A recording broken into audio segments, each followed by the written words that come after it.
County Citizens Redistricting Commission. This time, I will now take the role of our commissioners. Commissioners, please be prepared to unmute your mics and respond when your name is called. Commissioner Franklin. Present. Commissioner Holtzman. Hello, present. Commissioner Maeda. Present. Commissioner Obregon. Commissioner Segura. Commissioner Soto. Present. Commissioner Stetcher. Present. And Commissioner Vento. Okay, thank you, commissioners. At this time, I would like to introduce to you Holly Watley, the independent counsel for the Citizens Redistricting Commission. Holly is a stakeholder of Colanatano, Highsmith, and Watley, and serves as the Assistant City Attorney of South Pasadena, Ojai, and Sierra Madre. She heads the firm's litigation department, focusing on public law disputes, including post-redevelopment and other municipal finance issues, water issues, matters involving Local Agency Formation Commission, LAFCO, land use, the California Public Records Act, CEQA, election and employment law disputes. Holly is also a faculty member of the University of Southern California, where she teaches public policy. Oh, And let me, if I can jump in there. Sure. I think that's probably Gayla's qualifications, the USC part. Oh, I'm sorry. That's okay. I didn't want to give over some expertise to you. I'm so sorry. That's all right. Yeah, when I introduced Gayla. Okay, so also, I mean, it's very impressive that in 2013, the Daily Journal recognized Holly as one of the top 20 municipal lawyers in the state of California. And we are so excited to have Holly representing the Citizens Redistricting Commission. Holly, would you like to provide a few remarks? Sure.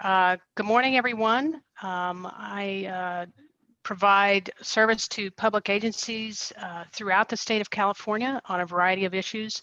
One of my concentrations does include election law, which I have a lot of experience in, including redistricting and assisting a number of cities throughout the state, moving from at-large districts to, at-large elections for their city councils to districting-based elections. And so those are my sort of specific qualifications to assist the commission here. And I look forward to helping you complete your work this coming year. Thank you. Thank you, Holly. Now we'll move on to our executive director. So I'm excited to introduce Gayla Craich Hartso.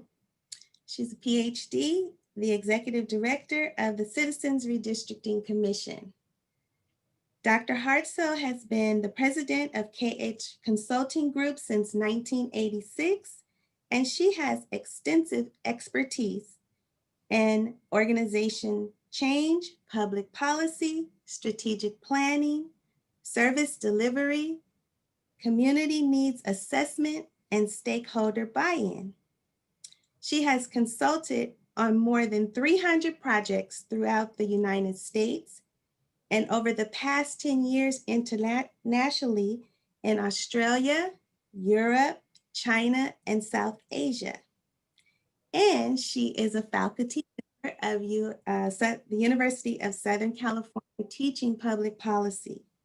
We are looking forward to working with such a dynamic business professional that brings such a wealth of experience and strategic planning to guide the Citizens Redistricting Commission over the next year.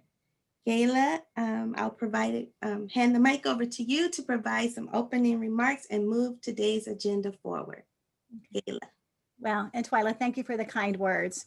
And in the interest of time, I'm going to go straight into the presentation and the meeting. So I'm going to share my screen.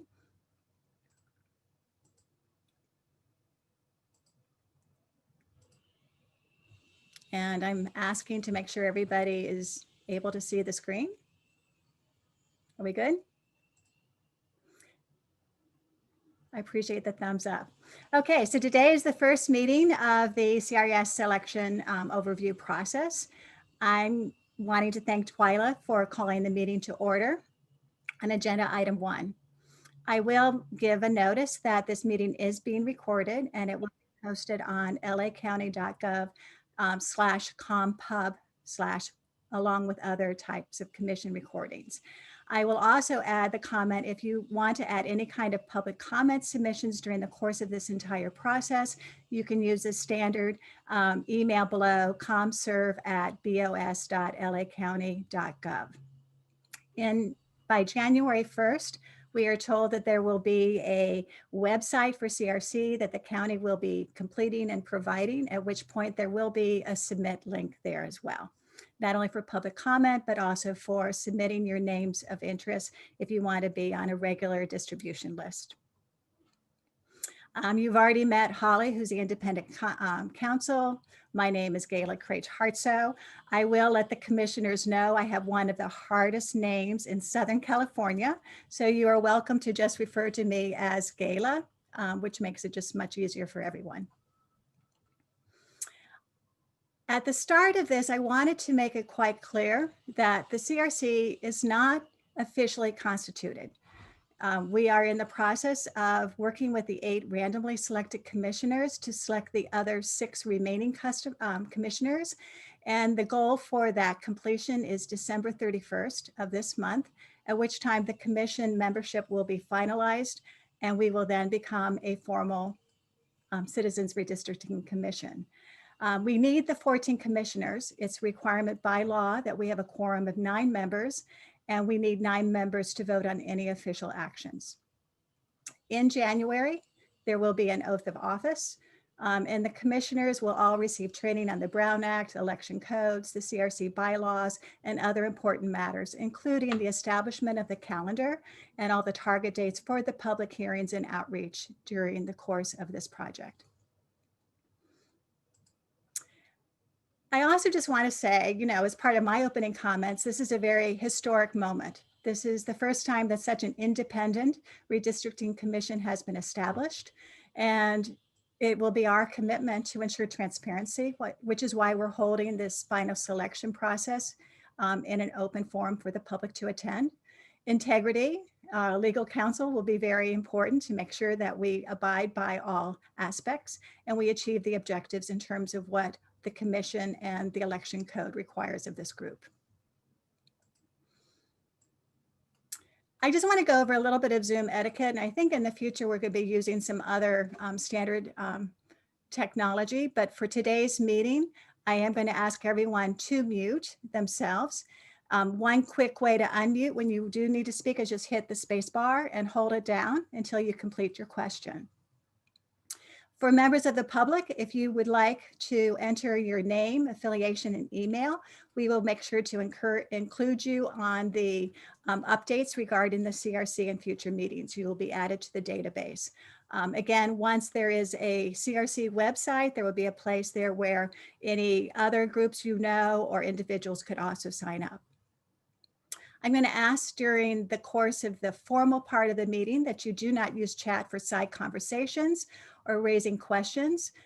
We will have time when there's public comment, at which time you can type your names into chat and we will take the public comment in the order that your names are submitted into chat. But first, use the first 15 minutes of this meeting so we can get everybody's emails who want to get distribution of future meeting notices. During the formal part, it looks like most people are abiding by this. We would like the commissioners and independent counsel to leave their video on. I am asking members of the public to turn your videos off. This way you can focus on the commissioners or the presentations at a given time. And then when it's time for public comment, obviously we would love for you to turn your video back on so we can see you and your presentation or your comments. Okay, in terms of the agenda, we are going to start with the commissioners' introductions, and then I'm going to go over the actions needed to take that need to be completed during the month of December. to select the remaining 6 CRC commissioners. As part of that, I'm going to provide you an overview of the applicants and compare that with LA County demographics.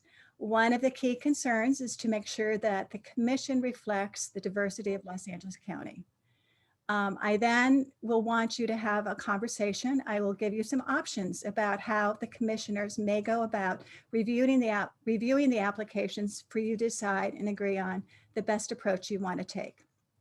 And we will conclude then with this schedule for completing this task. And with that, let's do commissioners' introductions.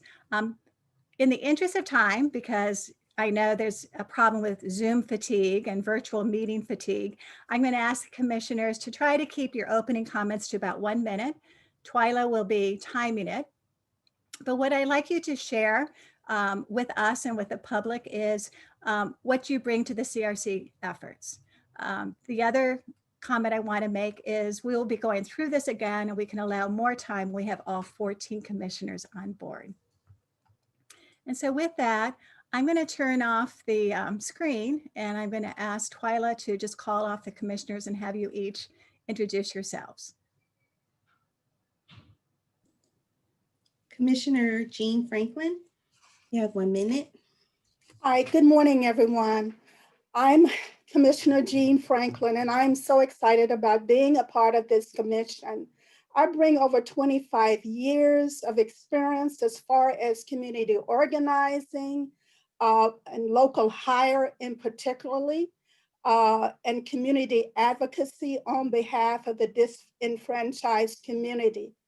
Primarily, my focus has been on community education and outreach and local hire, as I indicated that before, but also it's important, and what I bring to the table is the sincerity and the passion for making sure that the disenfranchised community, they are involved, they are informed, and then they have access.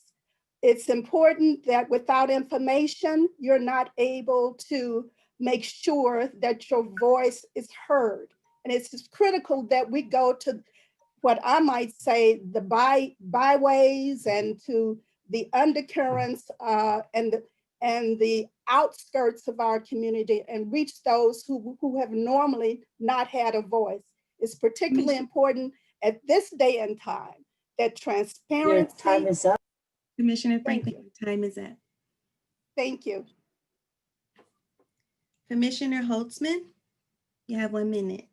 Oh, greetings, everyone. Can you hear me? Put your thumb up if you can. Yes, thank you. So I've been involved with elections since I was 12 years old. I've been involved in ensuring fair elections since high school. When I ran the high school elections committee, I've been very much interested in the mechanisms of elections. But after college, I went into public health. I worked for a dozen years in air pollution, health risk assessment, and then moved down to LA to be in UCLA's law school program in public interest law and policy. Graduated from there, did some environmental consulting, and ended up on the hearing board at the Air Quality Management District using both the law degree and the science. And through all that, when I've been in LA, I've been interested in electoral reform, and I found out my grandmother was a suffragist, and I joined the League of Women Voters, and I've helped the League of Women Voters with various things. And I'm pleased to be here to help the county redistrict for the first time independently. So thanks very much. Time is up. Commissioner Holtzman. Okay, Commissioner Maeda, you have 1 minute. Morning, everybody. Dan Maeda. After a career as a litigator focusing on entertainment and media industry litigation for 30 some years, I recently joined the faculty at the UCLA School of Law, where I help run a program called the Documentary Film Legal Clinic, where we train second and third year law students to represent filmmakers pro bono. But I'm a political junkie. I'm very interested in issues of voting rights and redistricting nationally. And when I heard about the opportunities to be involved in the Los Angeles process, I jumped at that chance, and I'm very grateful that I was selected in the ping pong ball lottery, and I'm looking forward to working with you all to help make the districts in Los Angeles County fair and complete as possible. Thank you, Commissioner Maeda. Commissioner Arbogast, you have 1 minute. Hi, I'm honored. I'm kind of like a recently retired social science teacher for LAUSD. I was raised in Los Angeles City, Northeast LA. As a child, I was always very confused with all the lines. LAUSD had its own lines. City, county had their own lines. All these lines were so, gosh, they didn't seem to make sense. Little skinny parts connecting other parts. I was, so here I am with an opportunity to have an influence on this, and I'm honored. Thank you. That's it. Thank you, Commissioner Arbogast. Commissioner Soto, you have 1 minute. Morning, everyone. I'm Haile Soto. I'm excited to be a part of this new endeavor with the commission. My experience, I have 15 years of local municipal experience, working through city planning. My educational background has been in land use planning. I received my undergraduate degree in urban studies and planning and my graduate degree in public administration. So I'm excited to apply that knowledge as well as my experience through CEQA, the flood maps through FEMA. And more recently, I've been working with the 2020 census. That was the census liaison for the city. So I'm excited to use that experience with the 2020 census, getting civic engagement for our citizens to participate, and going to the next step with the applying the census data into this next step. Thank you, Commissioner Soto. Commissioner Stetcher, I'm sorry. You have 1 minute. Hello, everyone. I'm Brian Stetcher. I'm recently retired from the RAND Corporation, where I've been a policy analyst for the last 30 years, working almost exclusively on education issues. And the motto, if you will, of RAND is objective analysis for effective policy. And I'm looking forward to being on this commission because I think we're supposed to do exactly that. Be objective in looking at evidence relating to the population of the city and the county, and ensuring that the way the districts are drawn empowers all of the various constituencies in the county. So I'm excited to be working with you all and over the next 12 months. And I look forward to our next get-togethers. Thank you, Commissioner Stetcher. Do we have Commissioner Vento on the line?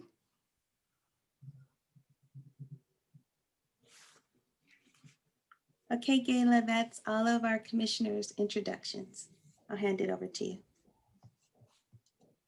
I want to welcome you all. I look forward to working with you and getting to know you all better. I've gone through your applications that were posted publicly with the Registrar-Recorder, and you are indeed an impressive group. And as we go forward, I know you will identify 6 additional commissioners that will round out the group, again, to reflect LA County in terms of its diversity and the various issues put forward in terms of this group.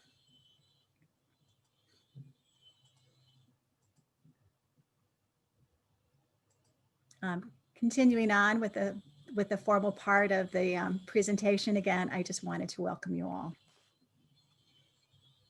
So at this point, we move on to agenda item number 2.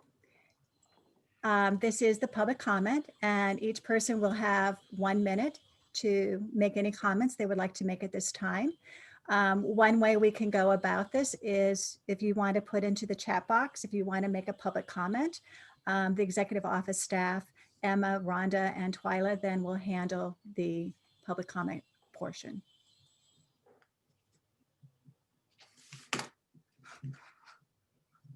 For those who have signed on later, you can also put into the chat box your name, your affiliation, and your email if you would like to receive future updates regarding the CRC meetings. For now, you'll be using the commission website for submitting any public comments as this project goes forward, as well as we will be posting all meetings there. Come January, when this group is officially put into place, there will be a CRC website where there will also be a link for you to submit your names for receiving future updates and for reviewing agendas and minutes of these various meetings. So Gayla, we have Ms. Jacqueline DuPont Walker who would like to provide comment. You have 1 minute, Ms. Walker. And I would encourage you to turn on your video so all can hear you or see you as well as hear you. Thank you. And good morning. At first, my thanks to the commissioners for willingly giving of their time, having done it twice with the city. I welcome you to a special group of people who have a star in heaven. I just want to emphasize what you've already said, is that diversity is extremely important, not only from a geographic, from a cultural point of view, from a gender point of view, but so that it does reflect LA County. I would also ask a strange part of diversity, diversity that reaches into the community of people who don't have the wealth of time to participate in this process. Those people for whom daily living consumes most of their time. And if in the process of looking at that, you could find someone who, because of COVID, now may participate because it does not require the travel, it's extremely important. Thank you for what you do, and I look forward to working in partnership. Thank you, Ms. Walker, for your comments. Is there any other additional comments? Okay, I see one from Alejandra Ramirez Zarate. Okay, Ms. Zarate, you have 1 minute. Hi, good morning, commissioners. It's a pleasure to meet you. Familiar with some of you, my name is Alejandra Ramirez Zarate. I'm a policy and research analyst for Advancing Project California, a multiracial civil rights organization. And I'm pleased to be working with nonprofits and community-based organizations in the LA County to elevate the needs of low-income communities of color. So today I would come to this commission meeting to urge the commissioners to please prioritize full transparency and accessibility of all meetings, of all commissioner meetings. And this relates not only to redistricting hearings, but also to all commission business meetings. So as an example, we should be giving members of the public, our community that we represent, 14-day notice for the meetings. And today's meeting notice was actually issued right around 72 hours before the meeting, which included the weekend, and did not give community groups sufficient notice to join today's meeting. So we'd like to see these meetings larger groups representing the demographic and geographic diversity of our great county. And advance notice. Thank you. Zarate, your time is up. Okay, our next speaker is Kiana. You have 1 minute, please. Hi, good morning, everyone. My name is Kiana Samonfire, and I'm a program manager with California Common Cause, also a proud LA County resident. For those who aren't familiar with our organization, we work on voting rights, redistricting reform, and money and politics in California and across the country. We work to promote independent redistricting practices in California, including passing landmark legislation, and to help recruit residents to serve on their local redistricting commissions, including this one. So it's very exciting to see LA County's commission begin to form. I wanted to congratulate everyone on your selection to LA County's first ever independent redistricting commission, the nation's largest and most diverse voting jurisdiction, which is home to 10 million people. On the item of agenda number 2, I just wanted to share that one of your first tasks is to select the final 6 commissioners. We really wanted to encourage you to take a look at the composition of the commission now, you know, who's sitting on the commission, what your collective skills and backgrounds are, and looking at potential gaps. Kiana, your time is up. Our next speaker is Julia Gomez. You have 1 minute, I'm sorry. Good morning, everyone. My name is Julia Gomez. I am a staff attorney at the ACLU of Southern California. And I, along with other groups that I work with, including Kiana at Common Cause, want to emphasize the importance of the commission making independent decisions, independent of the county, including staffing decisions. We understand that the county has already hired an executive director and general counsel, but the fully seated commission has not been brought together yet. So we encourage, once the commission is fully seated, for you all to assess whether these individuals and all future staff you hire have the expertise and qualifications that you believe are necessary to guide your work. Staffing decisions for consultants, such as racially polarized voting and drawing experts, should be made by you, ideally after you've received training on redistricting and the Voting Rights Act, including training again on racially polarized voting and city demographics. The State Commission has already— Thank you, Julia, your time is up. Thank you. Our next speaker is Giovanni H. You have 1 minute. 1 minute. Your microphone is muted. Okay, you can start now. Oh, we can't hear you. For some reason, we can't hear you. We can come back to you. So we'll move on to Fatima Malik. You have 1 minute. Thank you. Good morning, commissioners, and congratulations on being selected to serve on LA County's first Citizens Redistricting Commission.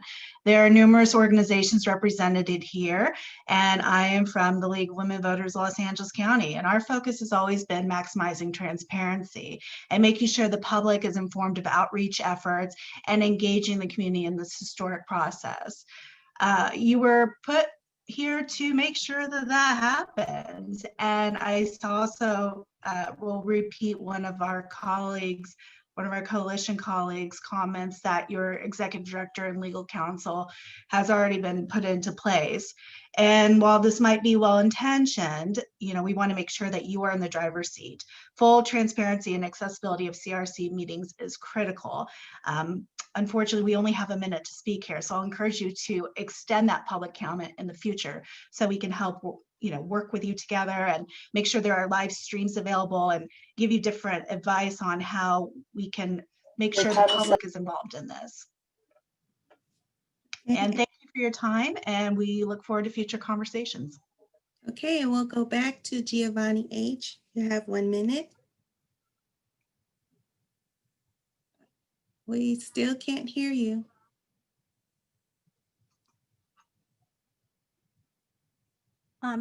Possibly see if your computer speaker is on.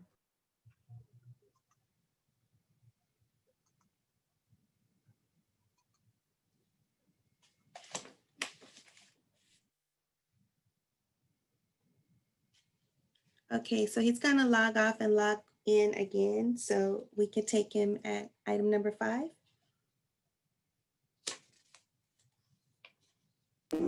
Twyla, there is still Karen Diaz that would like to speak.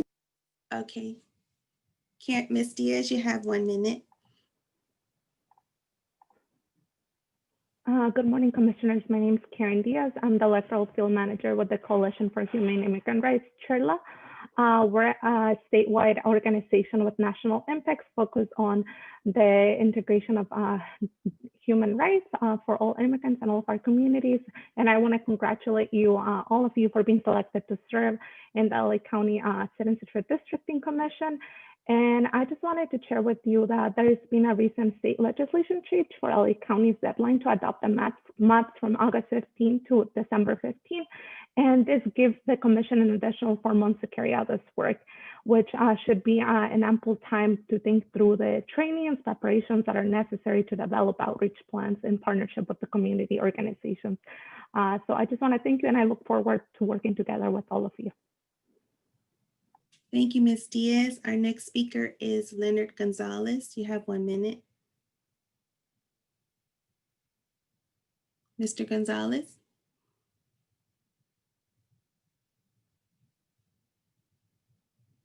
Okay, Mr. Gonzalez. Sorry about that. Technical difficulties on my side. I want to add my congratulations along with everyone else. I know this is going to be an interesting and a difficult engagement from the perspective of the League of United Latin American Citizens. We just want to make sure that we have transparency and that you spend a great deal of time working on your selection process for the upcoming commissioners and ensure that the diversity piece is intact and that we can all be proud of the work that you take next to make those selections. So that's all I have at this point. Look forward to working with you. Again, congratulations. Okay, thank you. We have Daniel Jean. You have 1 minute. Please unmute your mic. Sorry, thanks. Good morning, commissioners. My name is Daniel Jun. I'm a staff attorney at Asian Americans Advancing Justice, Los Angeles. As everyone said, congratulations on your selection. This is an exciting time. This is, as people have mentioned, the first redistricting commission for Los Angeles County. So it's really, a highlight of the fact that we're bringing the power from, established politicians back to the people. And so to that end, I encourage the county, as others have mentioned, to look at who is on the commission and sort of reflect what can make this commission, who can we add to make this commission most legitimate to the people that it's here to serve. Thank you so much. I look forward to working with everyone here. Thank you. Okay, so we're going to go to Giovanni H. Hi, can you hear me now? Yes, we can hear you now. You have 1 minute.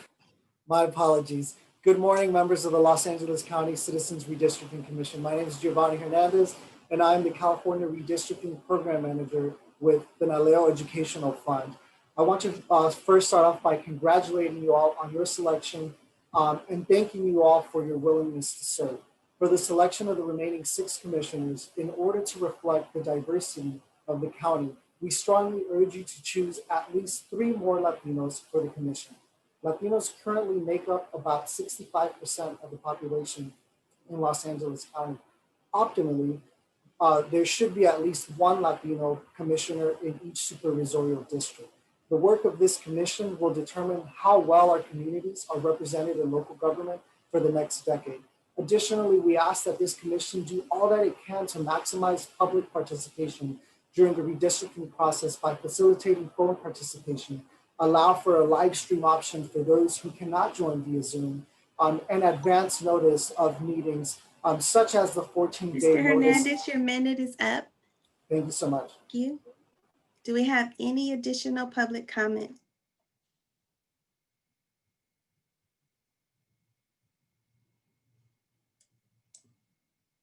So Gayla, I'm seeing no others interested in providing a comment. Oh, we have David, Commissioner Holtzman has his hand up. Yes, hello. For the people who got cut off and had more to say, can we provide them with an email address or an address to mail written comments, please? Yes, we can. So additional written comment can be sent to COMSERV, COMMSERV at bos.lacounty.gov. Maybe someone could type that in the chat, please. I just typed it in the chat for everyone. Thank you, Commissioner Holtzman. Okay, Commissioner Stetcher. Yes, and then we need some provision to ensure that those comments get distributed to the commissioners, or a procedure by which we know we have to check in to monitor the additional materials that are submitted.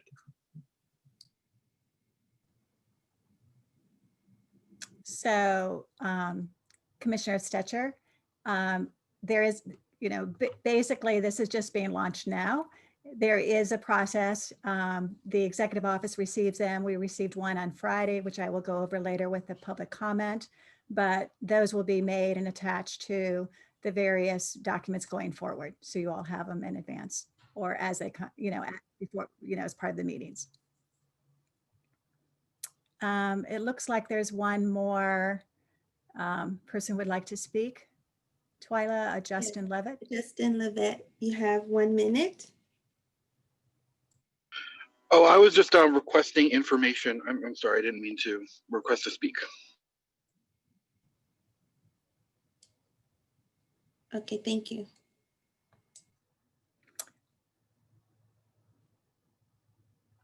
So shall we proceed with item 3?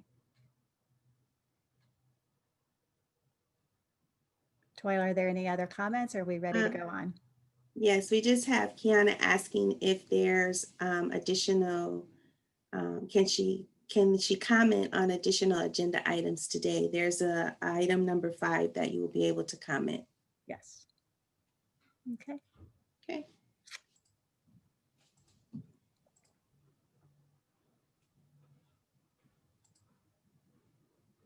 Okay, so having completed the public comment, we now move on to agenda item 3, which is the heart of this meeting, the overview and discussion of the CRC meeting. As background, in 2016, the California legislation passed Senate Bill 958, which required Los Angeles County to assemble the CRC following the federal census. The redistricting is something that happens every 10 years. This independent body makes this a very different and unique process. The importance is to make sure that each district is reasonably equal in population, that the communities are geographically contiguous, the boundaries take into consideration topography, geography, cohesiveness, being contiguous, integrity, compactness of the territory, and community of interest of the supervisorial districts. The purpose is to ensure that the Board of Supervisors is representative of the county's population overall.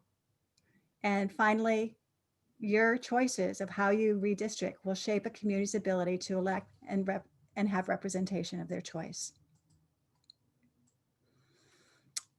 I started out by emphasizing that the group is not formally constituted yet and has been brought together very rapidly. So for example, Holly and I were just brought on board this week. The goal is to have all 14 commissioners selected by December 31st. So indeed, there's a lot of work ahead. I wanted to give you a backdrop in terms of what's happened to date. You should all feel good because you were selected out of some 741 applications that were submitted to the Registrar-Recorder. The Registrar-Recorder reviewed them based on the Senate bill requirements and identified 533 that qualified. They then selected the 60 most qualified names and made those public for a period of 30 days. You all are aware of the lottery, where somebody mentioned the ping pong balls. And at that time, 1 was chosen from each of the 5 supervisorial districts and 3 were randomly selected from the remaining 55. So you will be selecting the 6 commissioners from the remaining 52 applications. So this is sort of an overview of the meetings. And again, we're trying to get the dates established very quickly. So again, not only the commissioners have an awareness of the dates, but also that the public.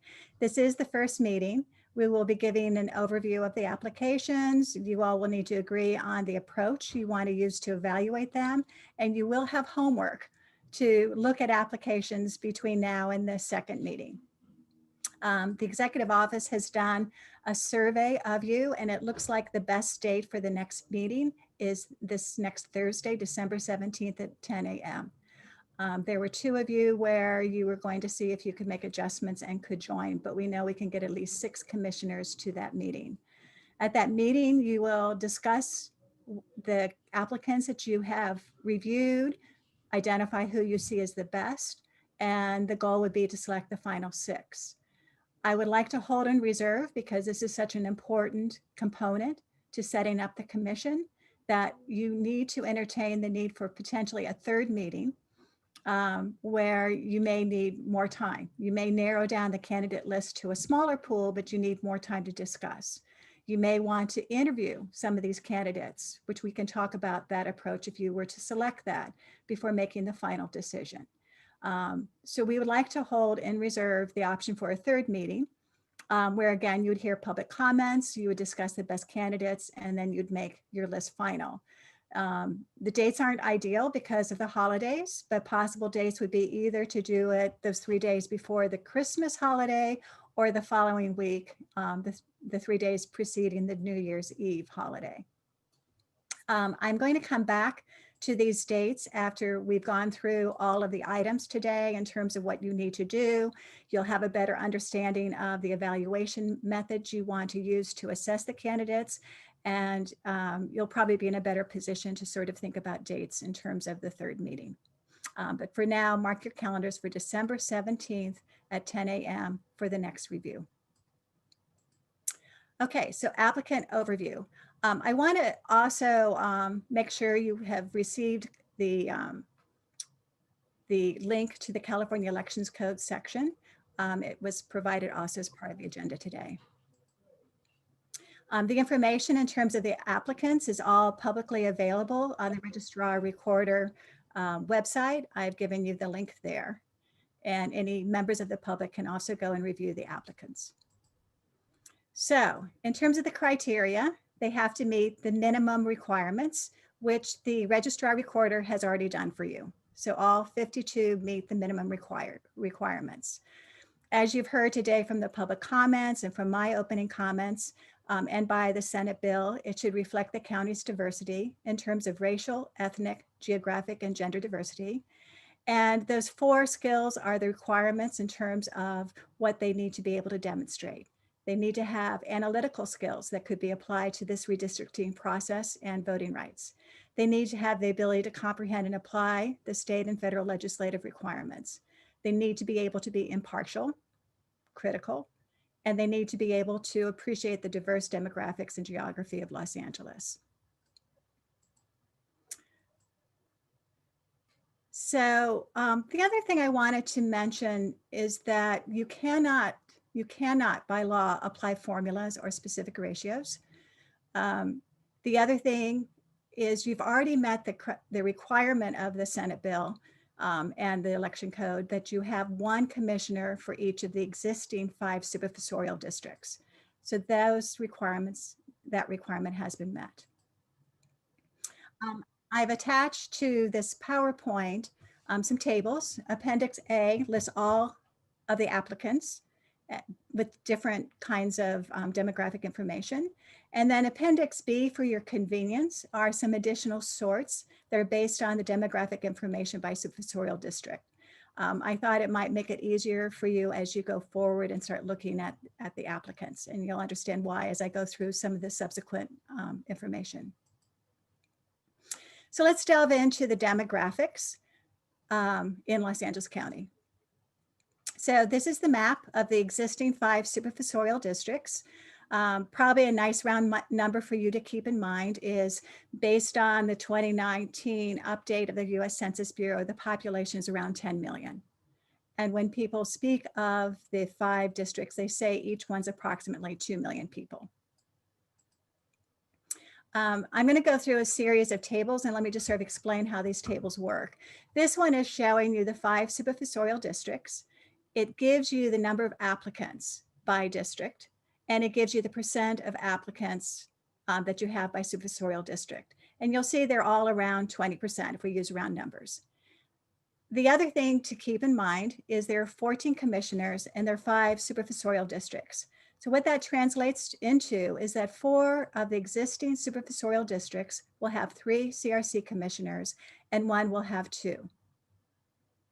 And that is just the reality in terms of the numbers. So extending this table, if we were to look at the number of supervisors, supervisorial districts and the number of commissioners selected from the random population, and then looked at the target numbers, you have the flexibility to add between 0 to 1 additional commissioner in supervisorial district 1, 2, and 5, and between 1 to 2 in the remaining supervisorial districts 3 and 4. Does that sort of give you an overview? I was going to ask questions. I'll go ahead, Commissioner Stetcher. The way you described this, you seem to be saying we couldn't have 4 from one of the districts and 2 from many of the others, but they had to be within 1. That didn't seem to me to be an actual requirement. If we felt, if we wanted to balance other kinds of concerns, we could have more than 3 from a particular district, right? I will defer to Holly, but by law, you're only required to have 1. That's correct. That baseline requirement has been met. And so, as you say, if you were balancing other issues, you ended up with 4 from one and only 1 from another.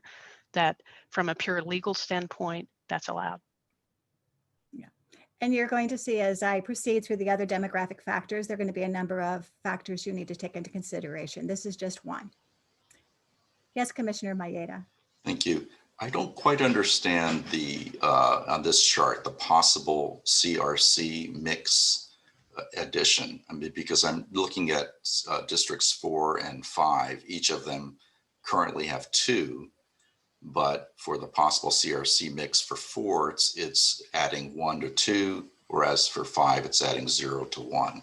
What does the final, the last column mean? Okay, it was just to give you an order of magnitude. In the event you wanted to be able to say, we will have 4 that will each have, will meet the requirement. Like if you take 14 and divide it by 5, my earlier comment was not all could have 3 commissioners. So I'm just giving you an order of magnitude if you were to try to equally distribute them. But to Commissioner Stetcher's point, you may choose not to do that. But I guess what I don't understand is why would the column on the right side be different for each district that has 2 currently in them? So to answer that, if you look at the selection of the 8 randomly, some of the districts already have 2 and 2 of them only have 1. So all I did was to say if they were each to have 3 or they're each to have how many more you could add. But that doesn't, I'm sorry. I'm sorry to belabor this point, but when No, you I look. think you're right. I think the numbers are off now when I look at it. Okay. So let me correct that for you right now. Thank you. Let's take this column completely off. Whoops. We had changed this formatting. I understand your point. The original, yeah. So let's just take that off. So it's up for you to figure out what the mix is. Does that work for everyone? Okay.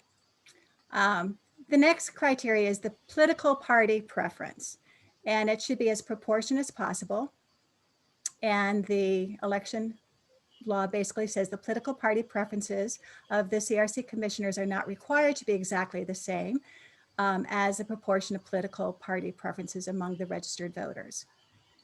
That said, this table is showing you first the applicants, and you'll see the percent of the applicants by party, and in red, the percent that the registrar-recorder gave. So of the applicants, you have about 56% who are Democrat, and according to the LA County Registrar-Recorder, 56% of their registered voters are Democrat. For no party preference, 25% of the applicants, 26% is what's reflected in the current demographics. Republican, around 17%, LA County Registrar, 18%. So there's a pretty good alignment there in terms of your applicant pool.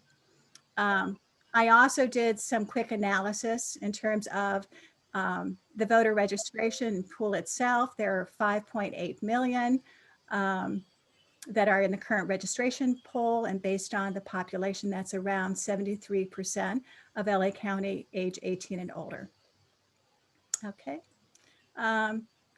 So on the next slide, I've added the columns, and again, we can adjust this, but again, it was looking at the makeup of the current randomly selected CRC.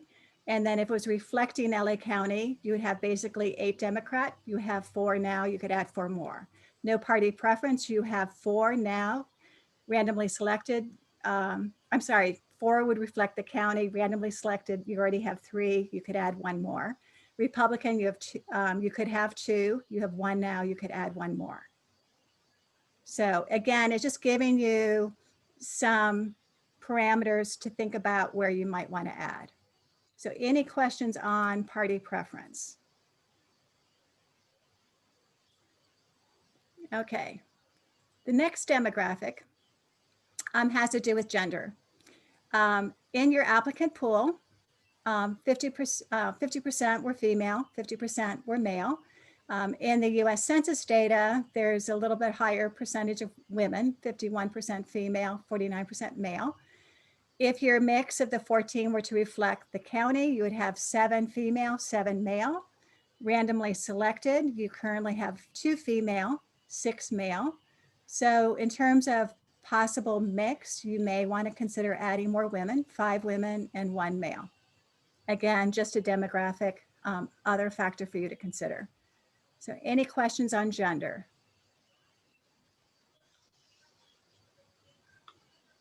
Okay. So the next one we look at is the by age. And again, on the left, you have the number of applicants and a percent distribution. In red, the US Census data, around 59% of LA County is age 18 to 64, and between about 14% are age 65 or older. So when we looked at the randomly selected, first, if we looked at what the mix might be for the county, you would probably have 12 who would be under the age with 64 or younger, and you'd have 2 who would be 65 or older. You currently have 2 who are 70 or older, so you may want to focus on adding 6 who are in the age range of 18 to 65, 64, 69. So any questions on the age distribution? Okay, I see heads nodding. Okay, now let's look at race and ethnicity. The large pie chart, again, is US Census data 2019, and it gives the mix based on ethnicity and race in Los Angeles County. And the way the US Census handles white alone is they provide a separate split. You'll see that's 71%. They provide a separate split. And so approximately of that category, 35% are white alone, not Hispanic or Latino, and 65% are Hispanic or Latino. So applying those metrics, if we look at in the blue table, I give you the mix in terms of LA County, what the mix of the 14 might be to reflect LA County, and then what the current racial mix is of our randomly selected and what the possible mix could be of the additional 6. And then I split apart the 4 that would be Latino or white, and that would really translate into adding 3 to 4 additional commissioners who are Hispanic or Latino and 0 to 1 who are white, if you wanted to reflect based on racial and ethnicity. So any questions on that one? I don't particularly have a question, but I do have, and I understand that it's based upon the census 2019 census. Blacks consist of 9%.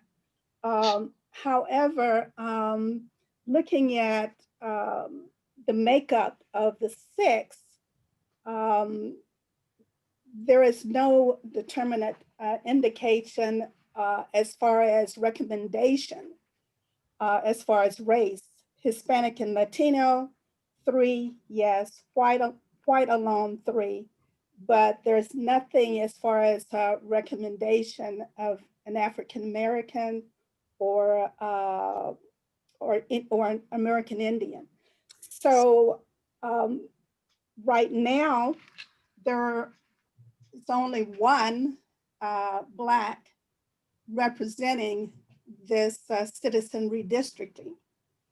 And looking at transparency, looking at diversity and the makeup of the citizen redistricting, I think we really need to look at adding at least 2, minimum of 1, but at least 2 more African-American individuals on this citizen redistricting. That's the conversation, but I do understand how the makeup is made up out of the census. But right now, it really does not reflect our diversity as far as the citizen redistricting. And that is up to the commission to decide.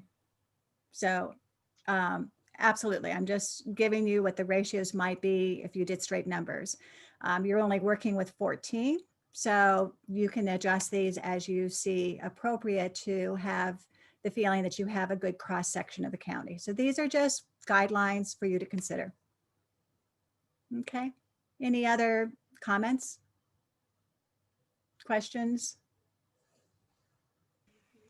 Hello. Well, Priscilla, Commissioner Opinala Segura, welcome. Thank you so much. My apologies for joining at this time. It's the only time that I could join. I just wanted to say hello to everyone on the call, and I'm looking forward to working with everyone. Okay, so now let's talk about how you might tackle looking at the applications. And again, I'm just providing some ideas and suggestions to generate some thinking on your part.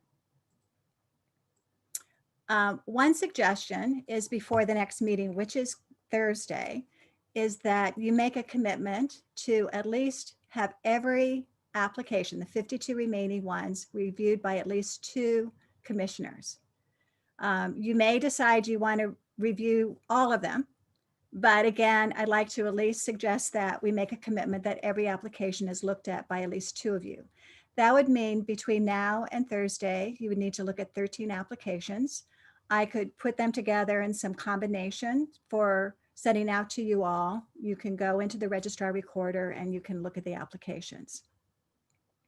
I also can create, if it would be helpful, an online survey based on how you want to evaluate them that the commissioners could complete. So we could then have some kind of a tabulated results and could have some kind of a scoring system. So it might be easier to identify the top candidates across the commission. At the second and the third meetings, again, I mentioned earlier, receive public comment, discuss your assessments, shorten the list. Maybe at the second meeting, you'll be able to come to the final 6. If not, before the third meeting, you may want to form some ad hoc work groups to interview candidates or to look at the shorter, assign the applications to different people in the group to review.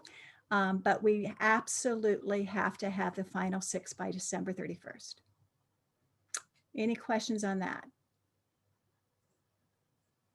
Okay. Yeah. Not necessarily a question, but for clarity, are you asking for our recommendation as far as whether you would, leaving it up to you, Gayla, to put together a random of 13 applicants for each commissioner, and then we review them prior to the next meeting? At the same time as we review the 13, for example, I'll review my 13, and then I would evaluate my 13, giving them a score. And then upon our next meeting, you will have my recommendation, my evaluation. I would also, that's what I would propose. Okay. Myself. Also, I would propose as well to do some sort of interview, particularly as it relates to diversity and impartiality.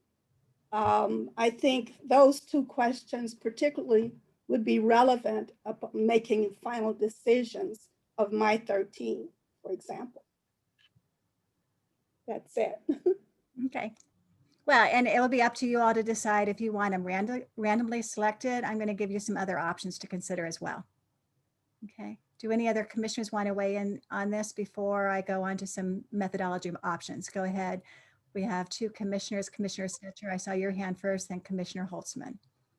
Just quickly, there are about 50 applications left in the pool, or it's a smaller number, somewhere between 40 and 50? 52. Okay, 52. Thank you. Commissioner Holtzman? Yes, I've worked in state service, and I've been in a situation where my office has not met statutory deadlines, but there's been no consequence for that. I'm wondering what would happen if we did go a little past December 31st. I don't see any hammer on us really. And I'm aware that the census data might be delayed this year. So I think, I'm just thinking that it might behoove us to proceed more slowly and carefully than to rush to try and meet an arbitrary deadline that has, if there's no consequence for missing it. So what do you think, Gayla? So I defer to independent legal counsel on that one.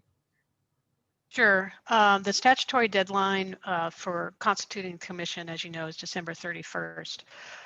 In terms of what would happen if the commission did not meet that deadline, as a pure legal risk, we would be in violation of the statute. As a practical legal risk, someone would essentially need to file a lawsuit to compel the commission to meet the deadline. That itself would take a while. So I'm not, we would be at risk for a lawsuit. As a practical matter, I think if the commission missed the deadline by a little bit, we wouldn't have too much of an issue.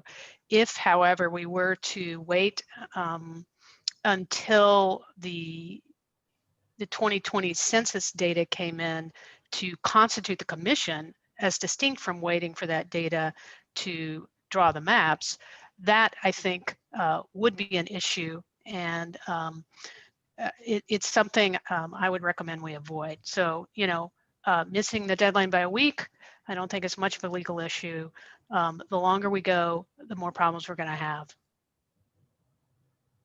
Thank you. Any other questions? Okay, so let me just sort of share as straw models some options that you all might want to consider in terms of how you might go about looking at the candidates. San Diego did a ranking approach where each commissioner ranks the candidates from high to low. And I can, again, design an online survey, and I can provide a summary of those rankings to share with you all at the next meeting. Option 2 is what I would call a criterion-based evaluation. It's something similar to what the Registrar-Recorder did. You would evaluate based on different criteria the candidate on a scale of 1 to 5. Here's an example of how it might be designed. I just put across the top the skills based on the Senate bill, and the applicants you're evaluating, you would then assign a score of 1, which would be low, all the way up to 5, which would be high. And we would tabulate it, and we would draw a line in terms of some score, and then look at the candidates we have. You then may want to make some adjustments based on demographic, race, ethnicity, and other factors to balance it out. But this would be one approach. You could also add some additional skills that you'd want to include in terms of consideration. These are the ones that are formally available. Option 3 is what I call a segmentation approach to reflect LA County's diversity. So we could actually identify areas where you feel you are underrepresented in terms of diversity. And we could divide the packets instead of randomly to look at. We could really make sure that each commissioner might have a particular group that they really want to focus on and concentrate on. We could divide you, for example, into 2 to 3 ad hoc groups, and you could look at a little larger bundle collectively before the next meeting. Okay. So when I asked you individually, I was asking you to make a commitment to look at least 13. This would require you to look at more, and you could have an ad hoc conversation. Commissioner Holtzman, I see your hand is up. Do you have a question? Yeah, sorry, that was from before, Okay. but I do have something to go back to when you're done with your presentation. Oh, no, that's fine. Again, you have the ability to do interviews, whether or not you feel you can do interviews between now and the second meeting. You have, obviously you can do that if you want, or you could decide based on how much closure there is at the second meeting, whether or not you want to do interviews and do them before the third meeting. Or you can do some combination, or there's some other options. I see Commissioner Stetcher's hand. How much of this can be done privately and how much has to be in an open meeting? So if we are 2 or 3 people wanting to discuss a collection of 13 applicants, can we do that alone, or do we have to do that in a public meeting? So I will defer to the independent legal counsel on that one. Sure. If you have, technically, since you're not officially constituted yet, you are 8. The commission requires, even when we're fully constituted, requires a quorum of 9.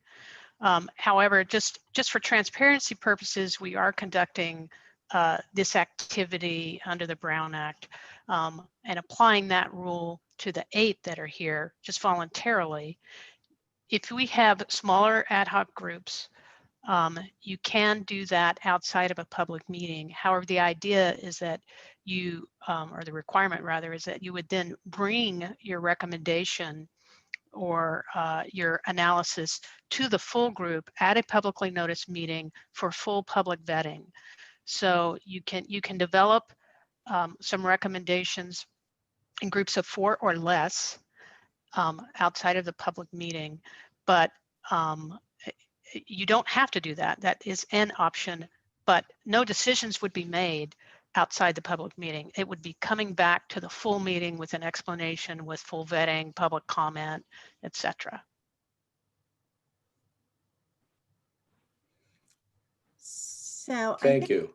Yeah. I think we should just open it up to the general discussion. I did mean to mention that if you wanted to add some other criteria, if you were to do an assessment approach, you may want to add things like working collaboratively, public and community engagement experience, GIS mapping, or whatever else you want to consider.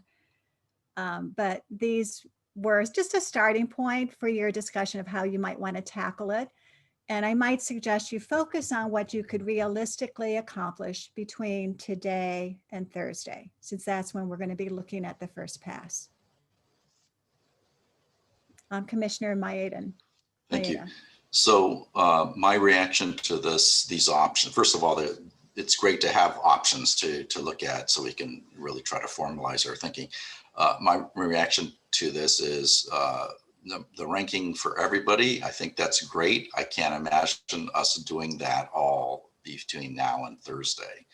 So probably grouping in some way is going to be required. Number 2, I'd be very nervous about that one because even though we can add a column or something for additional diversity considerations, I think that's going to be lost. And I think that's one of the key criteria we need to be looking at.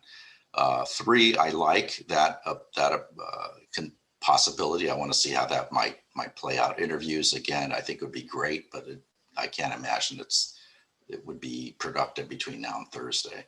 But I want to throw out another possible consideration, which is that with regards to representation in the districts, I realize we currently have met the minimum criteria of at least 1 per district. But right now we have 3 districts that have 2 and 2 districts that have 1 based on the random selections. So it occurs to me that we might consider trying to fill at least 1 more for the 2 districts that only have 1 commissioner. And that selection should be done cognizant of the needs to diversify, especially gender, but also race and other criteria. And then look to do 4 more of the 6. In other words, segmented. 2 are going to be 1 for each of the 2 districts that only have 1 right now. And then the other 4 are going to be looked at, with other criteria. And those could be from any district, just as a possible suggestion. Other commissioners' thoughts? Yes, I agree with Commissioner Maeda. on his point as far as how we can move forward. I think filling the other 2 districts that only have 1 would be something that we want to look at first. So I'm in agreement. Commissioner Setcher? I was going to talk about workload, and it might be useful if we shared how much time we have. I, for one, would be able to read more than just 13 applicants. I think I could read half of the applicant pool and rate them or rank them or segment them, however we decide to do this. But I'm not sure how much time other people have. And so we should try to break the task down to make sure it's manageable so that we can accomplish it before Thursday. We really have to do it by Wednesday so that our results can be combined and tabulated and brought back to us.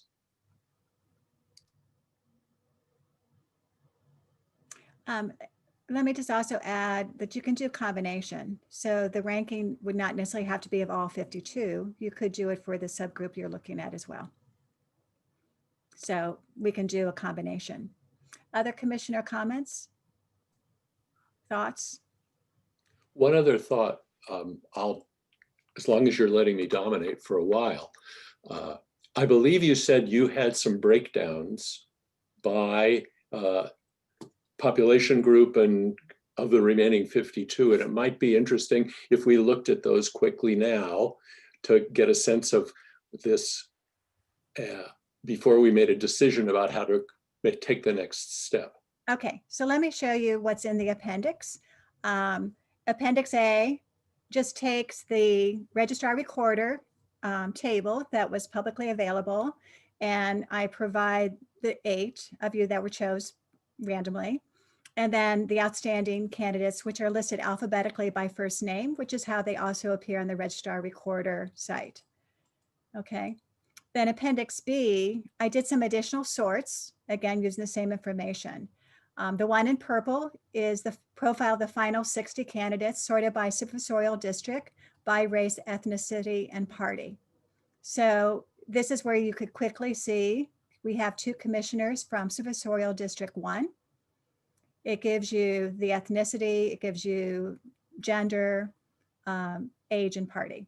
Okay, and that does it for all 5. In this navy blue, it's sorted by supervisorial district, by gender, by political party.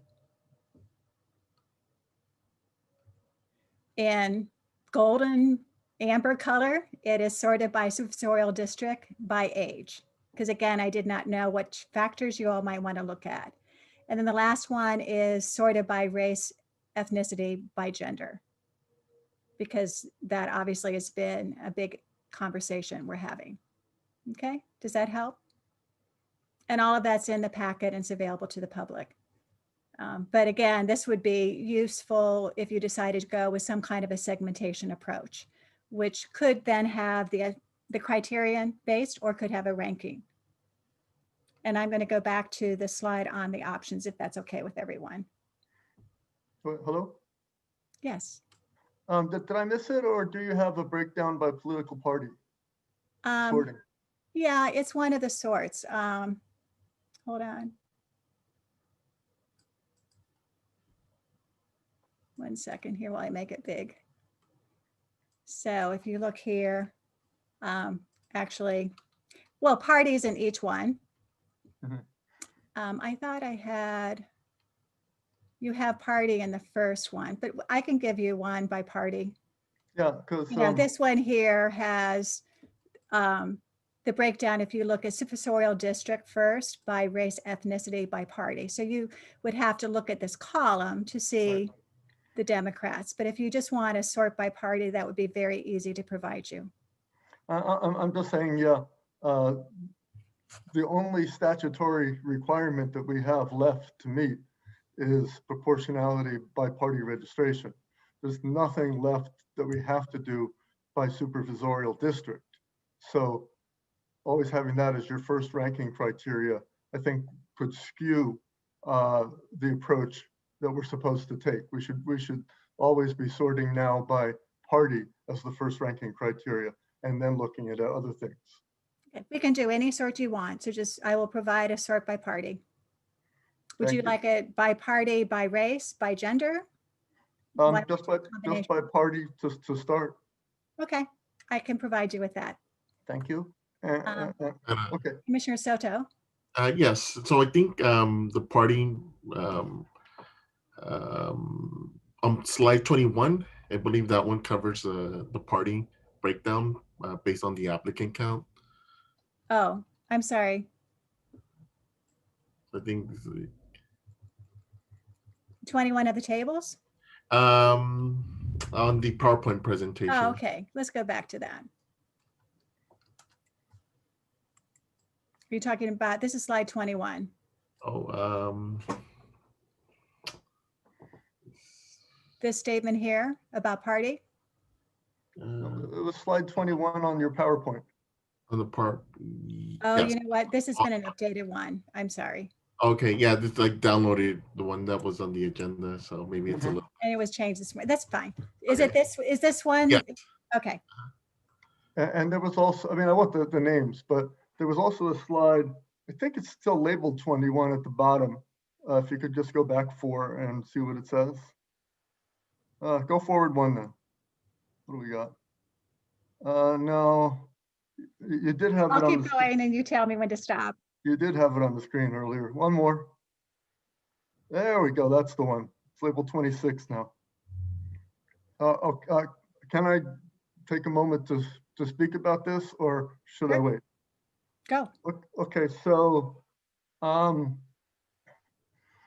did a similar analysis here because if you look, actually it would be easiest if I could share my screen. Would you let me share my screen? I'd be happy to. Okay, thank you. All right, so I will first share this. Can you all see my Word document there? We need another second. It has not opened up yet. Okay, yeah, I'm having a lag on my video, so. Now we can see.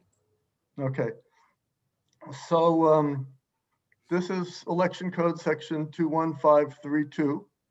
And if you go down to C, you see that the political party preferences of the commission members shall be as proportional as possible to the total number of voters who are registered with each political party in the county. It goes on to say it doesn't have to be exactly the same, but it does say as proportional as possible. So now I'm going to stop my share for a second and then load up a spreadsheet I did. And here's my spreadsheet. Let me know when you can see this. We can see it. Okay, so the numbers here in line 11 are from the latest report of registration on the county registrar's website. It's from October.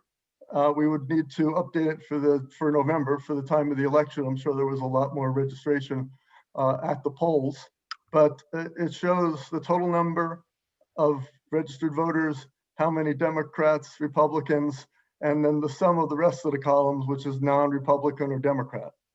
So if you take the total number of registered voters divided by 14, you get 415,000 something. And in the ideal proportional situation, that would mean that we'd have 7.34 of us be Democrats, 2.4 of us be Republicans, and 4.26 of us be no party preference, declined to state, or what have you. So we currently have, down here on line 16, we currently have 4, 1, and 3. But to get 14, the closest to this would be giving 7 Democrats 3 Republican seats and 4 non-Republican or Democrat seats, because the fraction here, the 0.40, is higher than the 0.34 or 426. So without considering the fraction, it would be 13. So we have 1 extra seat to allocate. So that's why I think the one extra seat should go to a Republican, and that we should end up with 7 Democrats, 3 Republicans, and 4 non-RRD,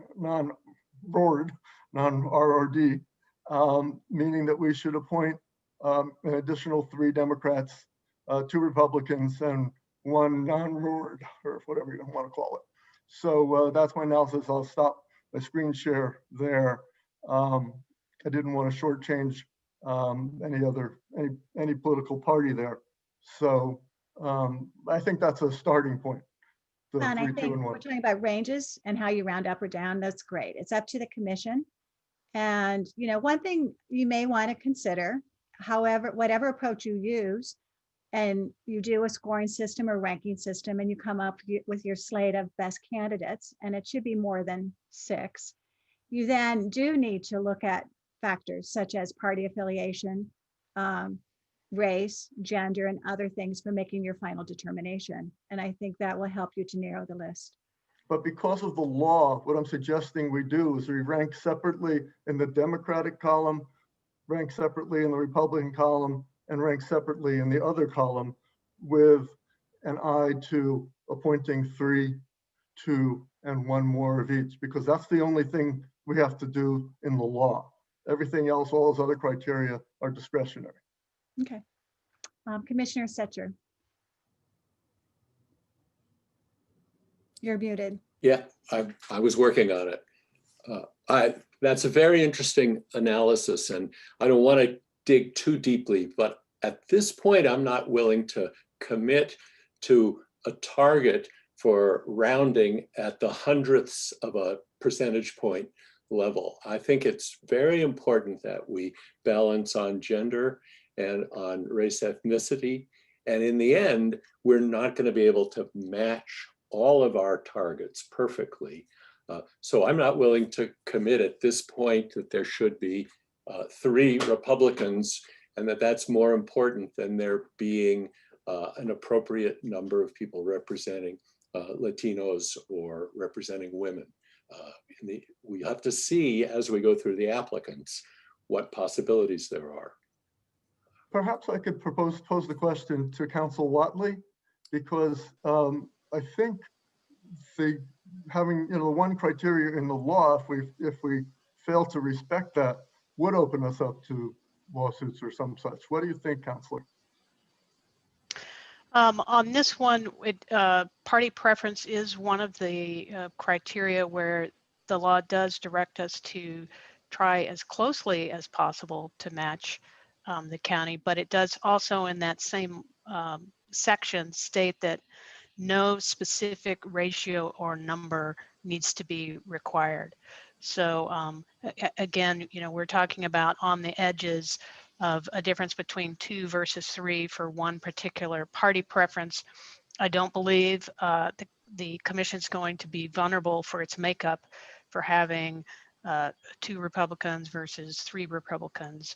On the other hand, if they had, again, just by way of illustration, if they had 12 Democrats and 2 Republicans and no non-party preference, that's where I think we would get into trouble. So I do believe that the difference between 2 and 3 is not going to be a legal risk, given the other conditions, and also given the specific language in the statute that no specific ratio or is required, as long as we're matching as closely as possible. I mean, and they also recognize, of course, you can't have a fractional number. I noticed Commissioner Orpanellis, your hand went up. And again, I want to welcome you to the meeting. We knew you were going to be joining late, and it would be very kind. The other commissioners did have an opportunity to introduce themselves. They spent about 1 minute giving a brief background of what they had to offer. So I think you should be afforded that 1 minute. This is probably a good time to do it, and then you can ask your question.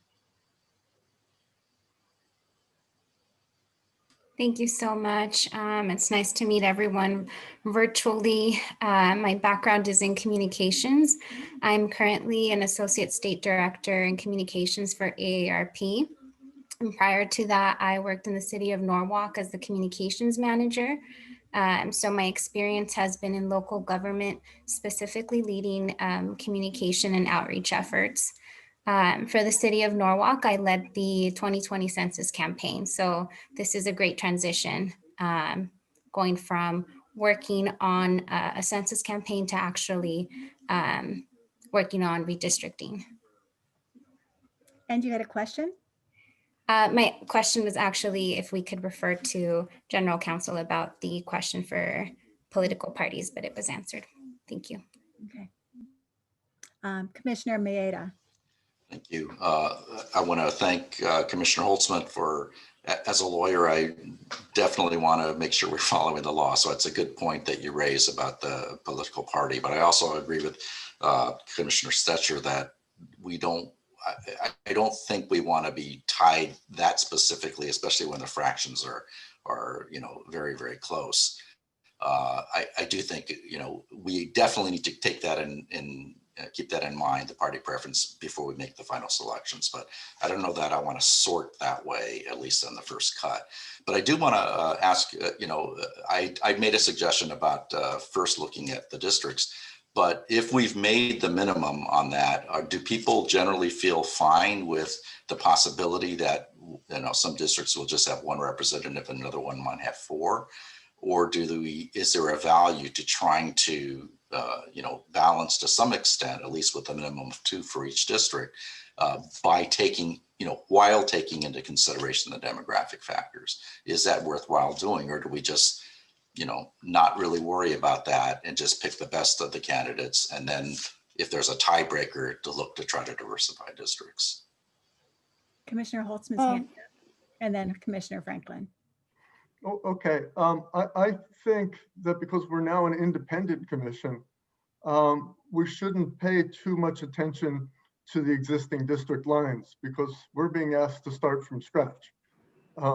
So I wouldn't worry too much about choosing from existing districts because we're supposed to be replacing those existing districts.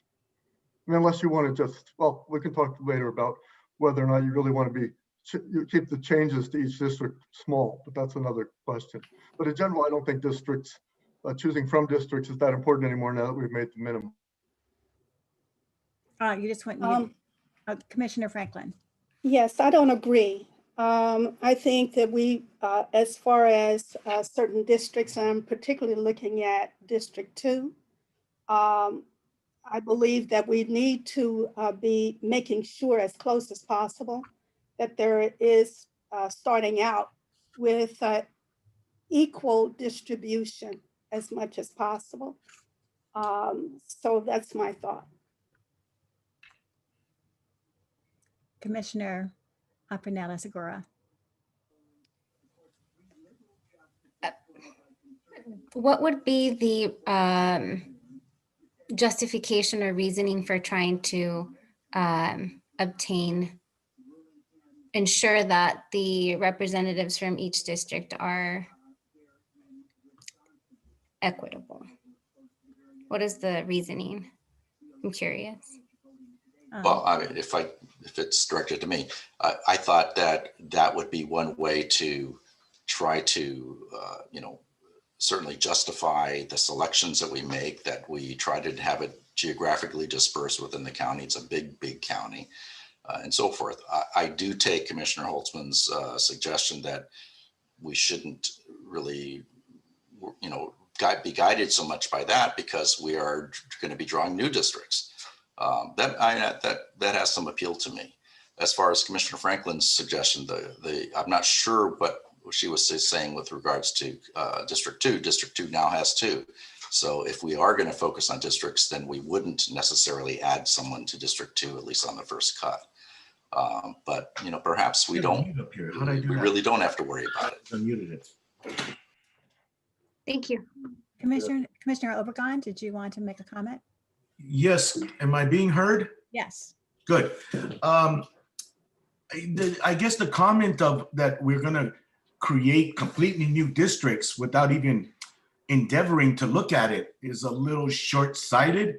The 5 districts are there, and if we can maybe tweak them to make them better and to make them more balanced and representative of the demographics is really our intent, not just to throw away the old. Just a thought. Thank you. Other commissioner thoughts? Commissioner Maeda. Yeah, going off that, so my understanding, and people have said it before, this is the first time that citizens will be drawing the districts. So who drew the districts? How were the districts drawn the last time? I can walk through on a very high level overview. And if the commission would like, once fully constituted, I could arrange for the person who is in charge of the coordination of that in 2011 to meet with you in January or February based on what agendas you put together. But in 2011, I think it was called the Border Redistricting Commission or Committee, BRC, and the members were appointed by the Board of Supervisors. And most of the adjustments, from my understanding, were sort of around the edges and the borders. That if you look at the 5 supervisorial districts 10 years ago and 20 years ago, they have not changed dramatically. But we can have that later confirmed. You can also go online, and the 2011 BRC website is still in place.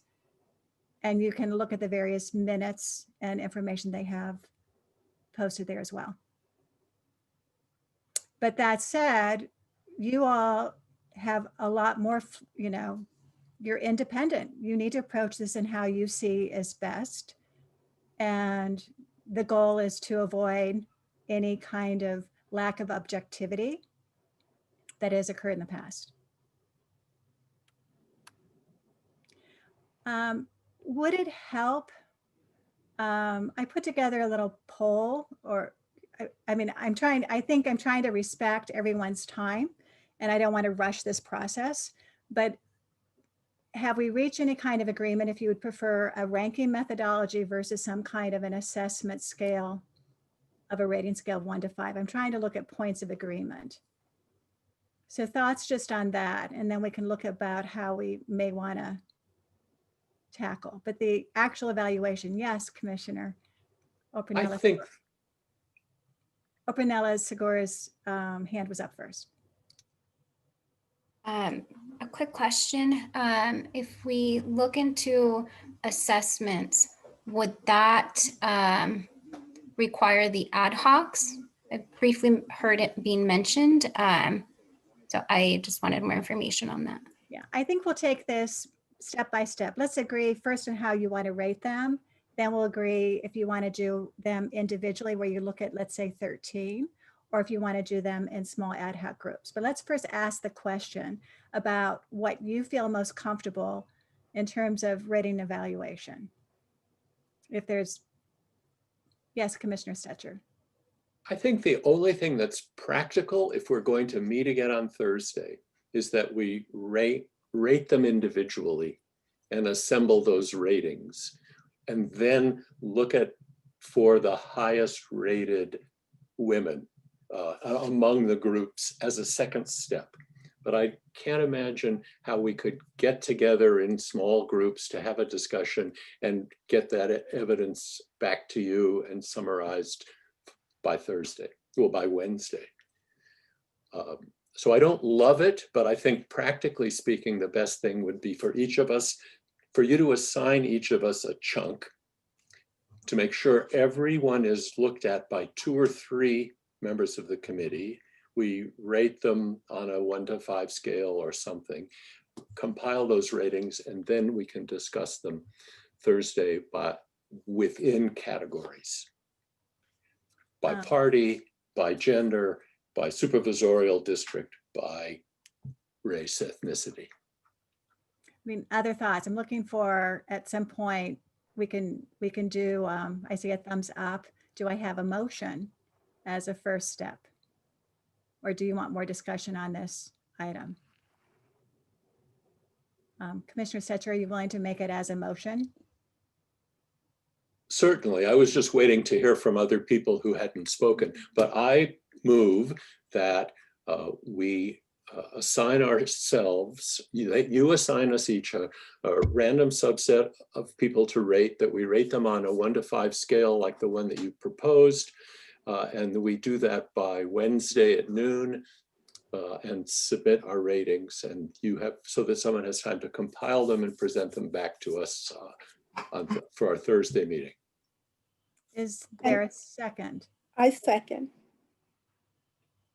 Okay.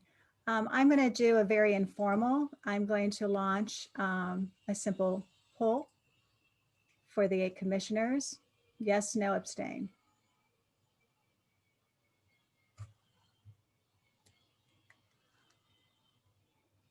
Could you repeat that, please? Do you agree that one approach, the motion is the assign approach should be a rating scale of 1 to 5. I will assign you a group, which we'll decide next or as part of this, and you'd complete the evaluation by noon on Wednesday.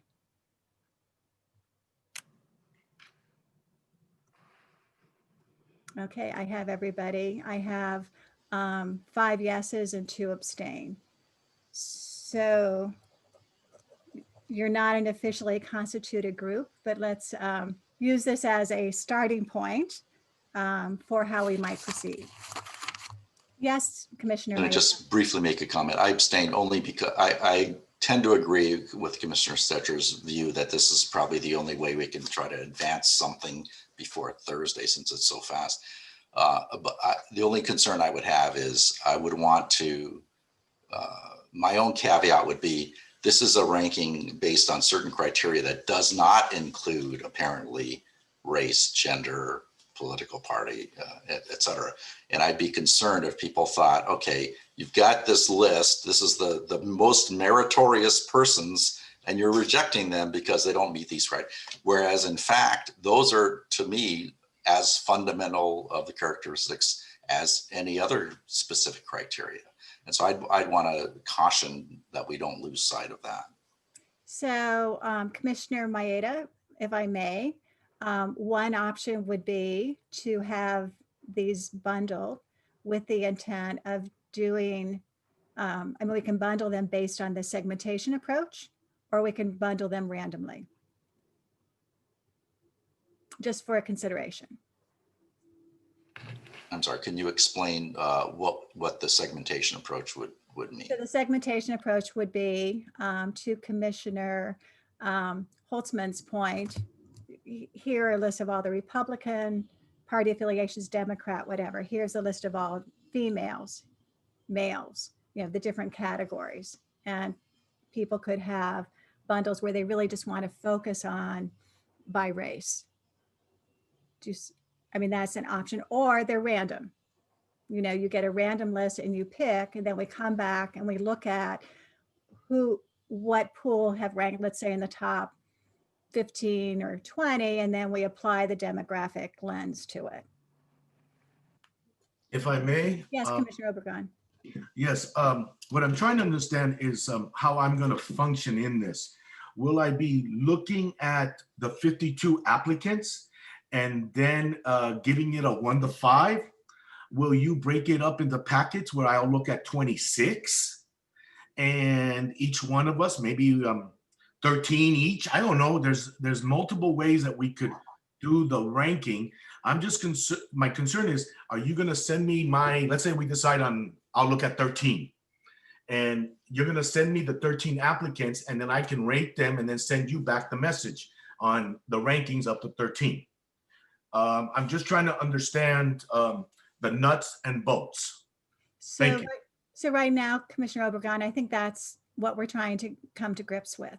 One suggestion was that they be randomly assigned to you, that you would have 13. You may decide that you can look at more. All I said, it would have to be a minimum of 13 if each application would be reviewed by 2 commissioners. So, I mean, what do you feel is realistic to do for this first pass? Am I going to be looking at a 1-page application where I can read? Because I'm trying to imagine what I'm going to do.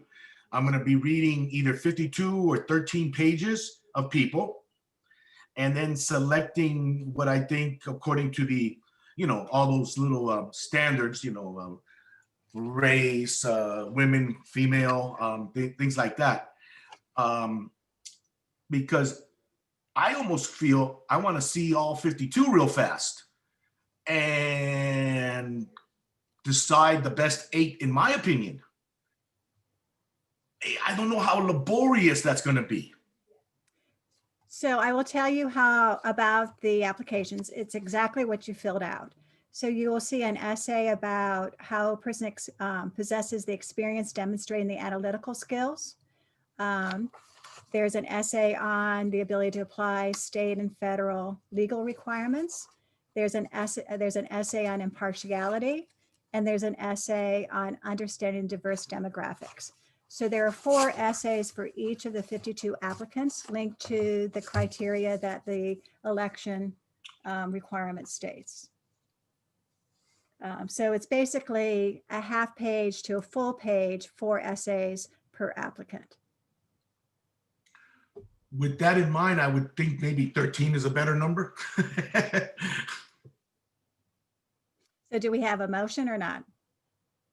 I'll put that as a motion. Let's do 13 per person, or 2 groups, I guess, right? So we would make a motion that each commissioner would commit to review 13 of the applications to be randomly assigned to each of the commissioners. Is that correct, Commissioner Obregon? Have I captured? Yes, that gives me a number, that gives me something to work with, and that we can all go from there, I think. Okay, is there a second? I second. Okay, I'm going to do the same thing with the poll. Can we just discuss for just a second? Sure. Okay. A helicopter going by here in Burbank. My position on this, and perhaps it will persuade others, comes partly from the fact that I am not going to be available for a full meeting on Thursday. You know I'm not available on Thursday. And also, my general thought is that it would be better if we all took the time to review all of the applications. So that's what I'm going to say. I would be fine with canceling the Thursday meeting to give us that time. Just saying, that's probably why I'll be voting no on this motion. Commissioner Oprinella-Segura. Sorry if I missed this earlier. On Thursday, what time is the meeting? 10 a.m. 10 a.m. Is that a 2-hour or 1-hour meeting? It's always been my desire to try to keep these meetings to 2 hours. Obviously, today we're going to probably be a little longer. Again, this is a very important point, so it could easily take more than 2 hours. Okay. Would an evening time be a better time? We do not necessarily have to meet at 10 a.m. That was just picked. Is the day okay, but the time's not good? I see. Commissioner Obregon, were you asking a question or were you? Maybe both, because I was trying to speak on what Mr. Holtzman said. Okay.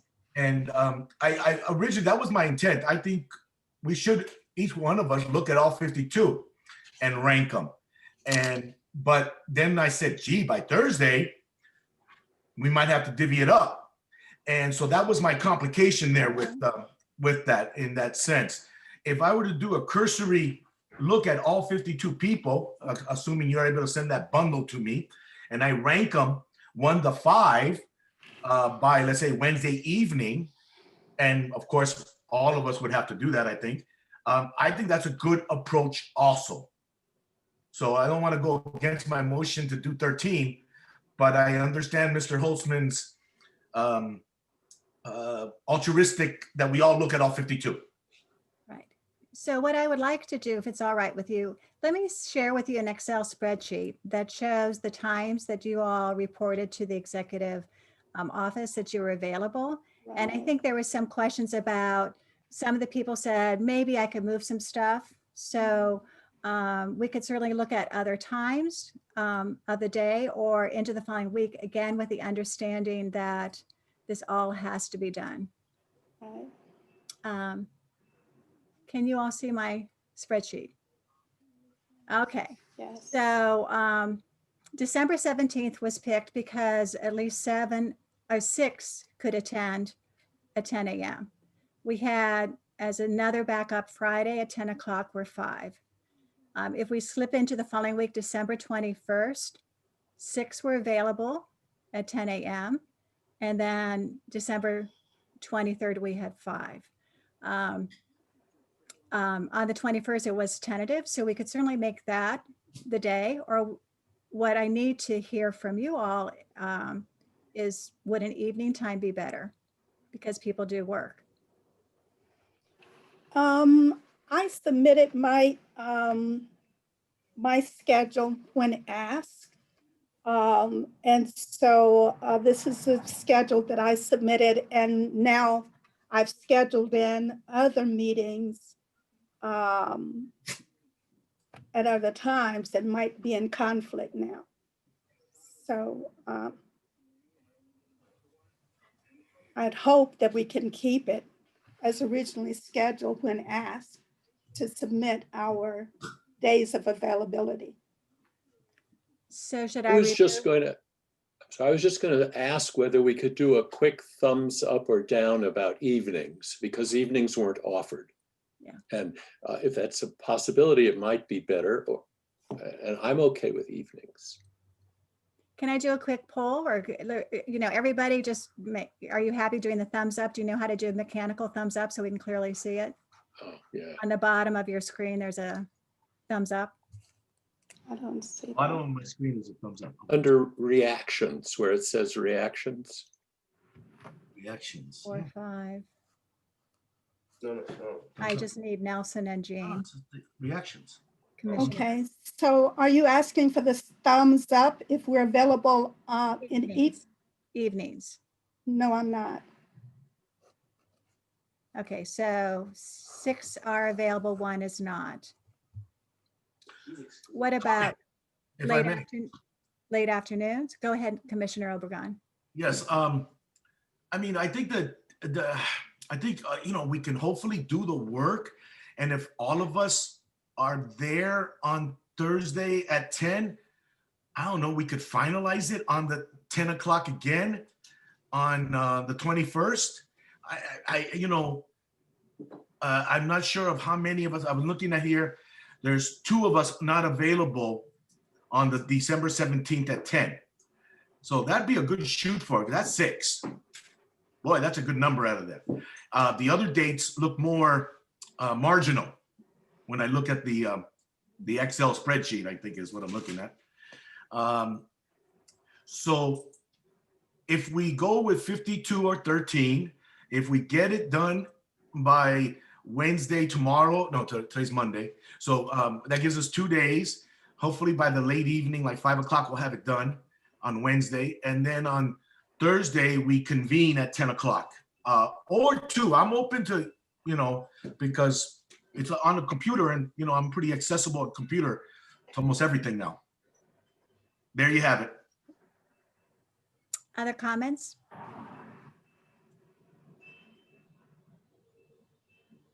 Yes, Commissioner Opinel-Segura. I understand that not everyone is available on evenings. Evenings work for me if we do keep Thursday. I have 1 hour during my lunchtime, which I'm able to take. Because I transitioned to a new job, I don't have as much flexibility as I did in my previous job. So just wanted to be transparent about that. So you'd be available at 11 o'clock, you're saying, rather than 10 o'clock? Yes. Or would you want the meeting moved from 11 to 1? I'm available at 11. I'm looking at my calendar. I don't have anything at 11. If the meeting starts at 10, I can join at 11. Or lunchtime is fine too. I just want to be transparent about the hour that I do have available. If we were to move it from 11 o'clock to 1, does that change the number of people who could attend on the 17th?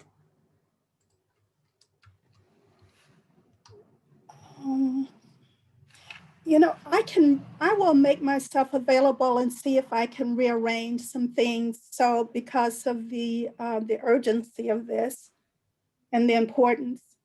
So I will see about changing my schedule to accommodate. For December 17th. 17th for clarification. I didn't hear you, I'm sorry. For Monday, I'm sorry, for Thursday, December 17th at 10 a.m. Yes.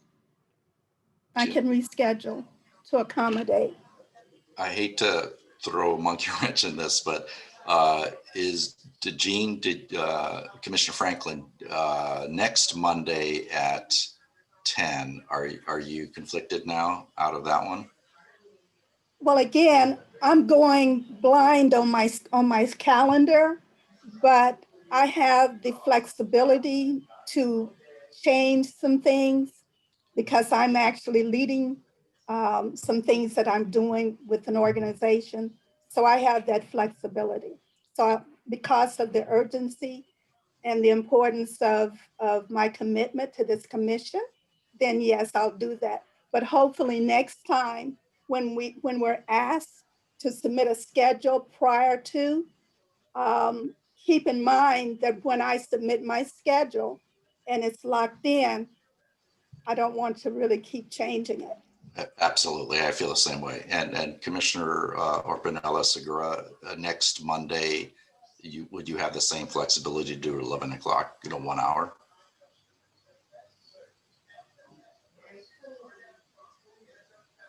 Next Monday, the 21st at 11. Yes, I don't have anything. So I can block my work. In that event, I will move my thing. So then that would mean everybody could at least participate Monday for at least an hour, as opposed to this Thursday where there's a couple of gaps. Okay. So I would propose that we go ahead and postpone the Thursday, just move it to Monday, and we'll have a full complement for at least an hour and 7 of us for 2 hours. Okay, so Daniel, do you want to make that a motion? And I guess with that, do you want to consider a starting time at 11 versus 10? What would be better for Commissioner Orpinella-Segura, that she participates in the beginning of the hour or the second part of the hour, or the 2-hour block? Or maybe Gayla, do you have a view on what would be more important? I don't have the tabulation, I don't have any other information. So it's really up to you all. And let me also just make this commitment. Once you are fully formed in January and you have the oath of office and you put together your bylaws, we will be establishing a calendar that will go out through the next 12 months. And I would trust that whoever will be your chair and your vice chair, which you will be selecting, will want to have a standing time for your meeting. So we can spend more time with you in person, looking at your calendars and coming up with a routine time that you want to meet. Great. I would propose, and I would move that we postpone the meeting from Thursday. We do not meet Thursday at 10. Instead, we meet December 21st, Monday, and let's keep it from 10 to 11. I'm sorry, 10 to noon. Commissioner Orpinella-Segura then will join us at least for the last part of that. That'd be my motion. Is there a second? I second that. Okay, shall I do a quick poll now? Let me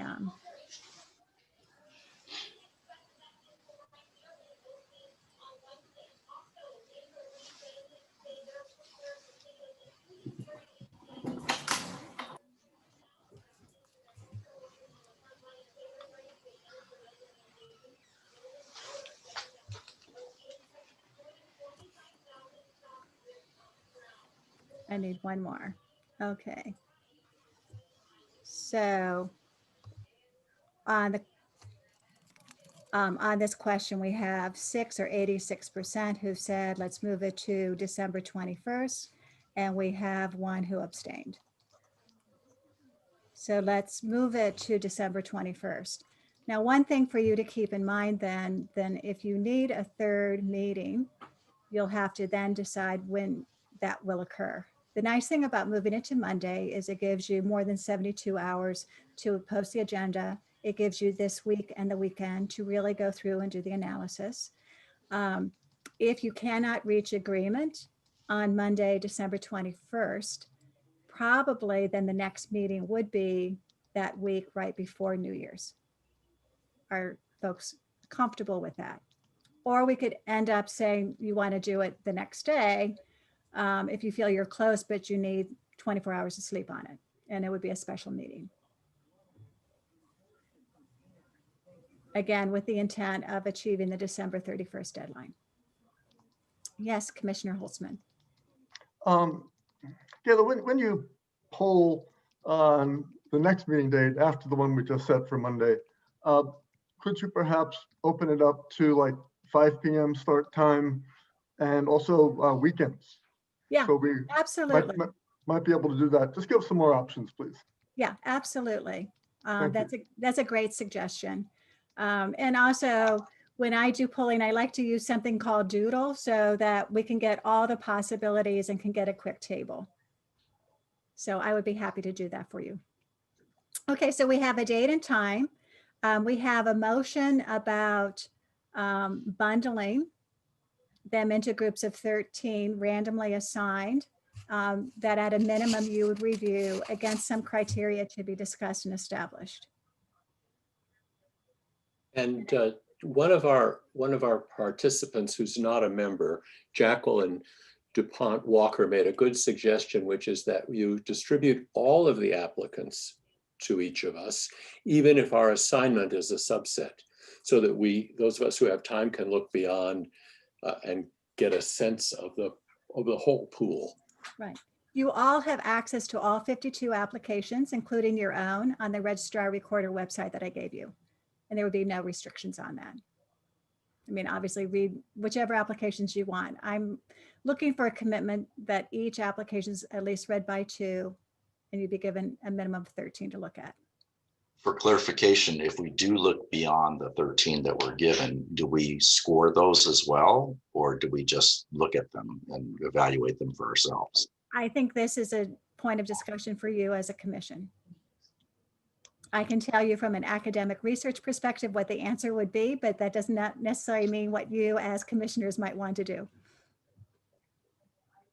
I think we're better off with more information, which would be score as many as you're comfortable giving an appropriate review of. There's a downside to that, but I think on net, it's better if more of us contribute to more, to reviewing more of the applicants. Other comments, observations, considerations? I tend to agree with that.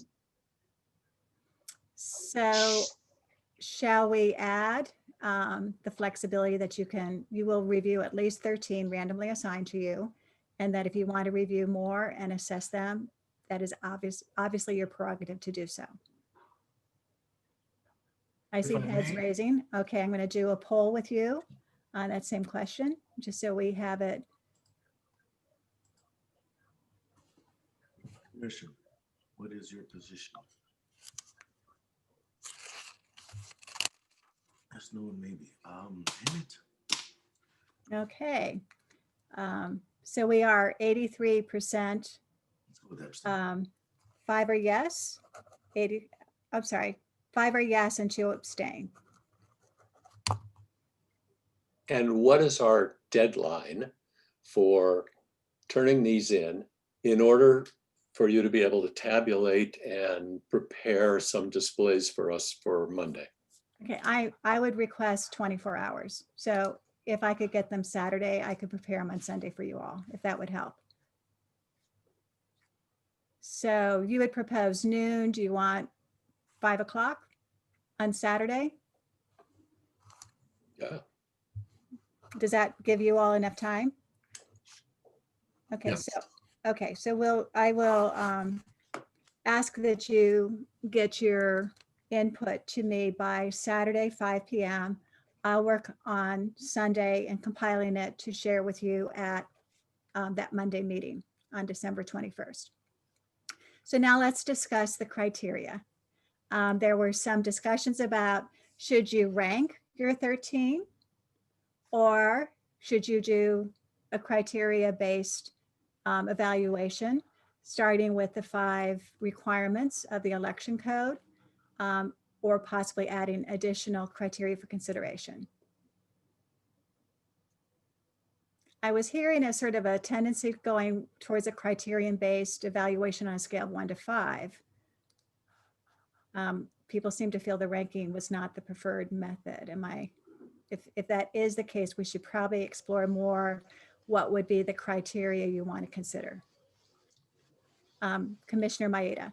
So I'm fine with a 1 to 5 on each factor, and then mechanically you can,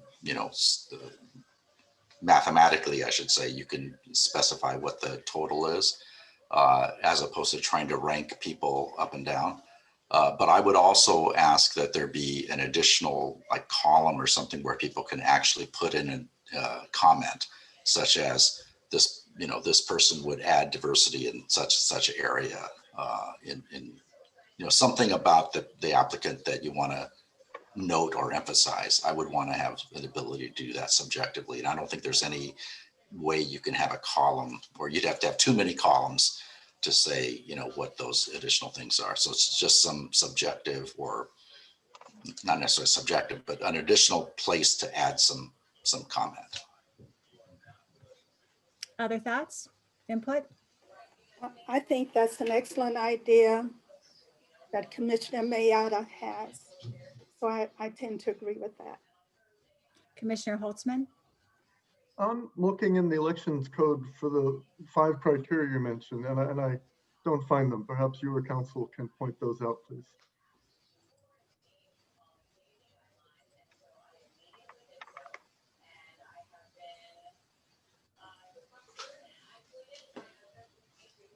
Let me see where they are. Slide 34. So across the top there are the criteria. So my understanding is that all of the applicants that are in the pool now meet all those criteria already, that they've been screened to meet those criteria. If you're saying that we should say who's better or worse at those and rank those, that's fine. But I was thinking we didn't have to look anymore because everybody's qualified. So you may decide it's a pass-fail, or you may decide you want to look at them in terms of relative strength to each other on a scale of 1 to 5. Okay. They all do meet a minimum threshold, but you may find some have stronger analytical skills than others, for example. Okay, but I also want to add another point that in general, as someone who's looked at election systems, what the best election systems are, point scales are problematic because people have different thresholds for the different number of points.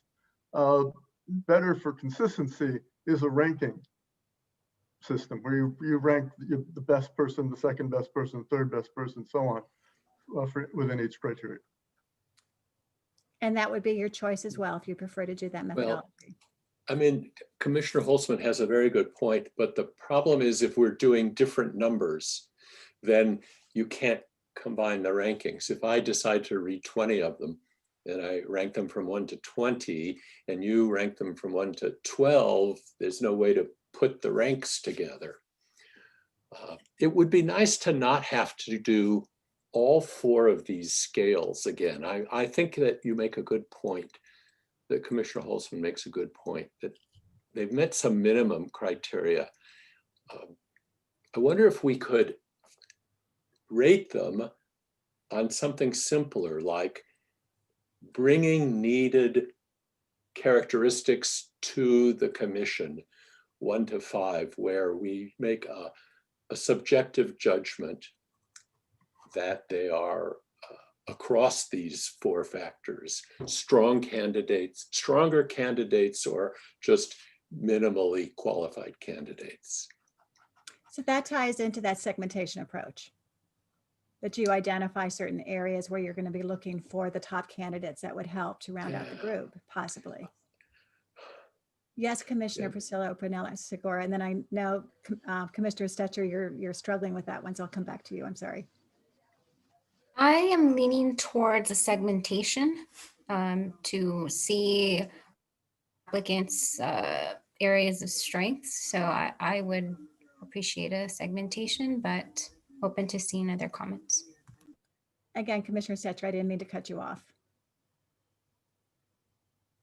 No, it's fine. I'm talking myself into a quandary because I don't want to have to rate each person on 4 scales again, but a simpler way to do it sort of is eluding me.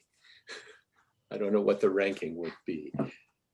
And if we went to segmentation, I'm not sure what the segments would be. Half of them are women and half of them are men. And that's a pretty hard judgment to say which are the top 3 women or. Okay, Commissioner Soto. Yes, I'd like to add maybe to simplify the review process. Since it looks like right now out of the 8, there's a gender imbalance.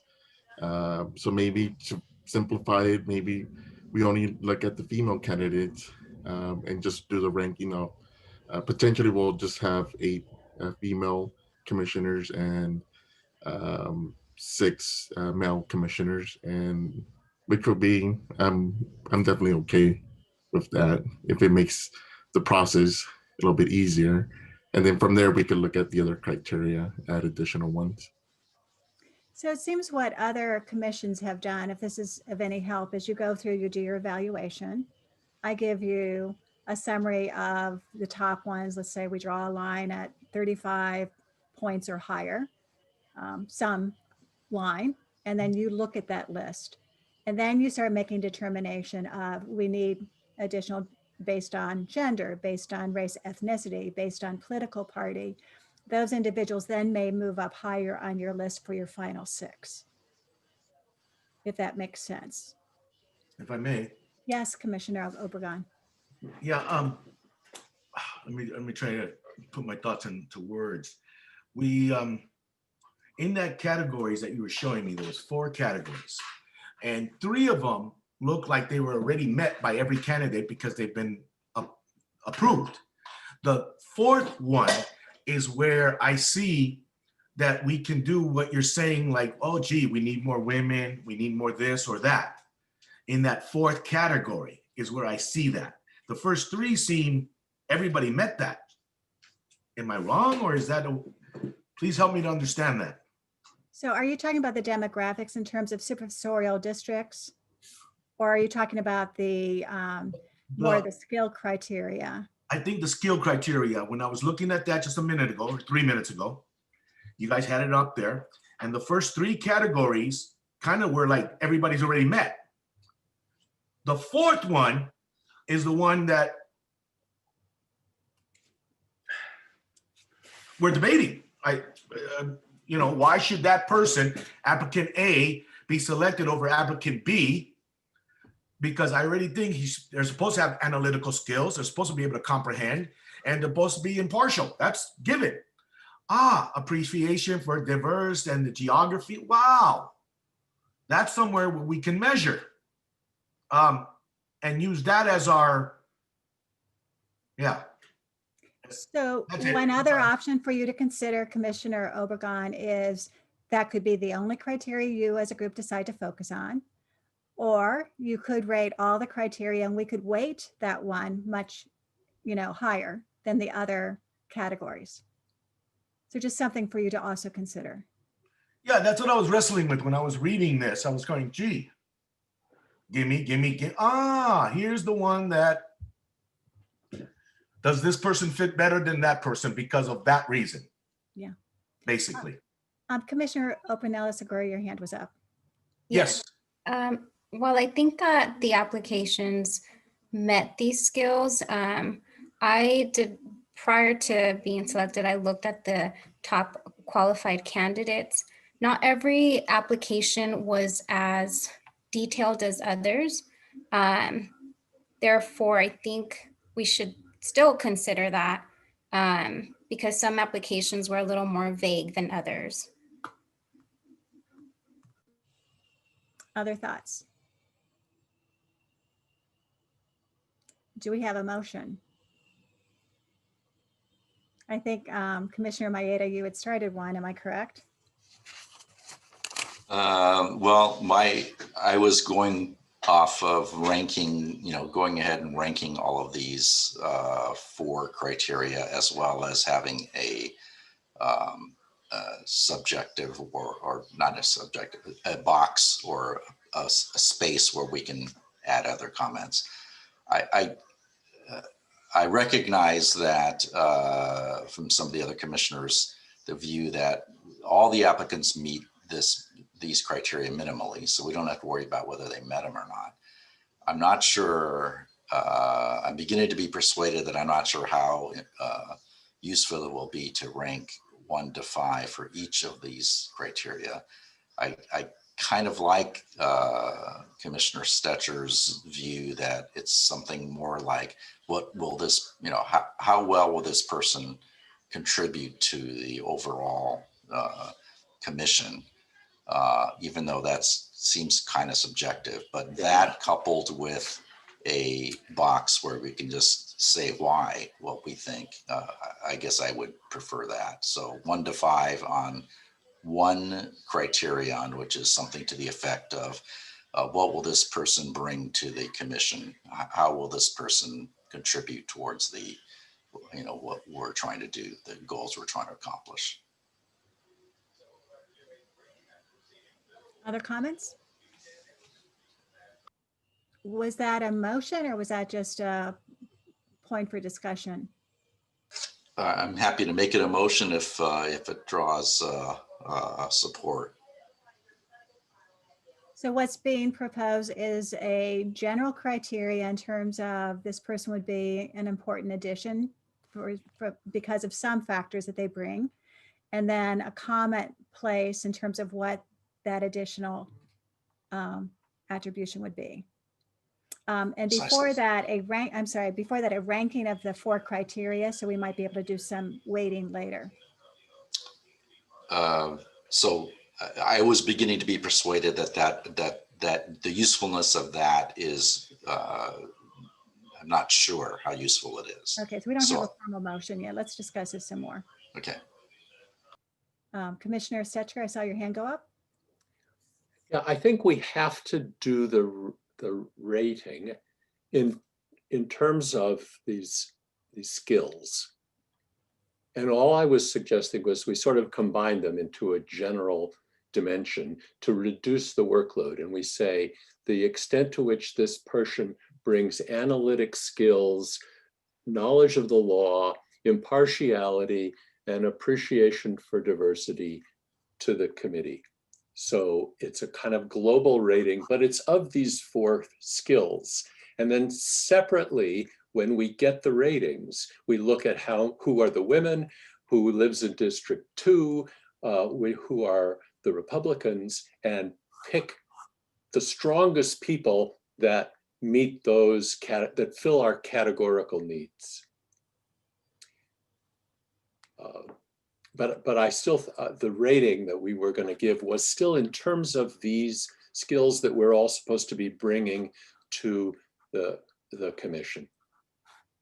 So the thought is to integrate all 4, do a general rating of 1 to 5. We then see what the rating is. We'll have a comment where comments could be added. And then we'll bring in the top candidates and you'll look at it based on the demographic and other factor.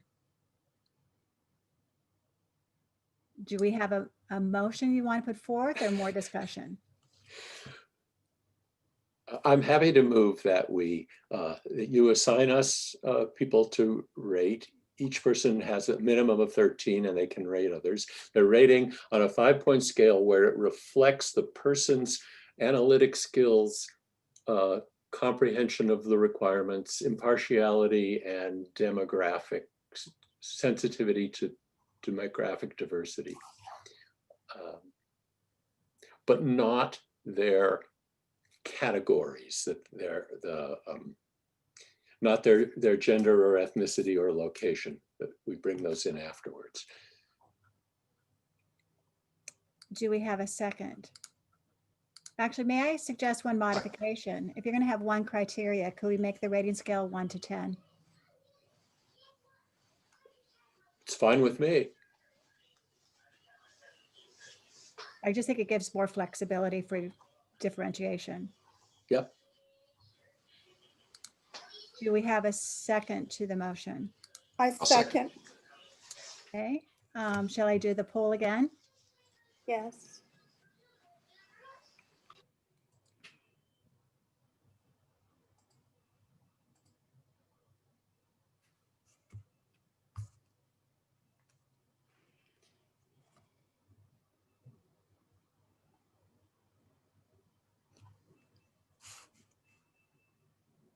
I'm waiting for one more response.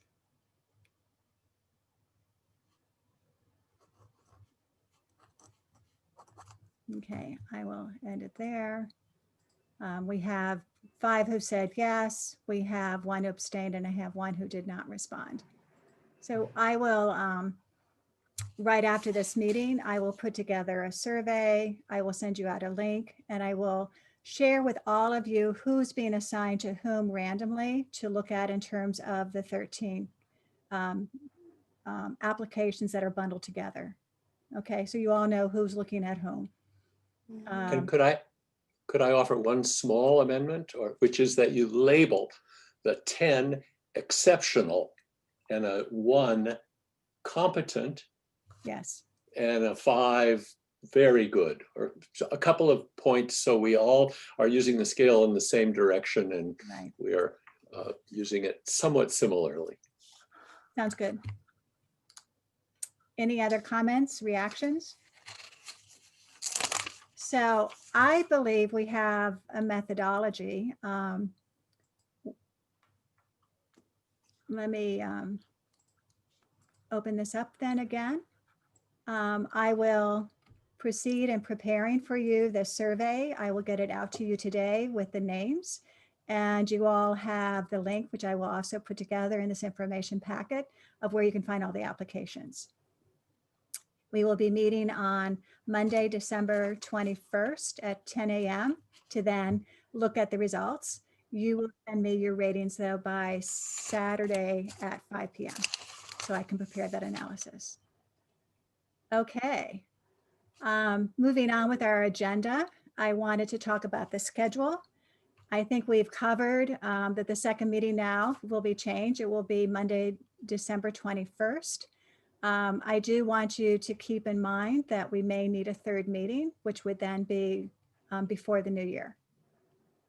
And maybe I should do a doodle on those dates. So I'll send you all a doodle. I'll give you times in the morning, times in the afternoon, and times in the evening. And I encourage you to check everything that you could make possible.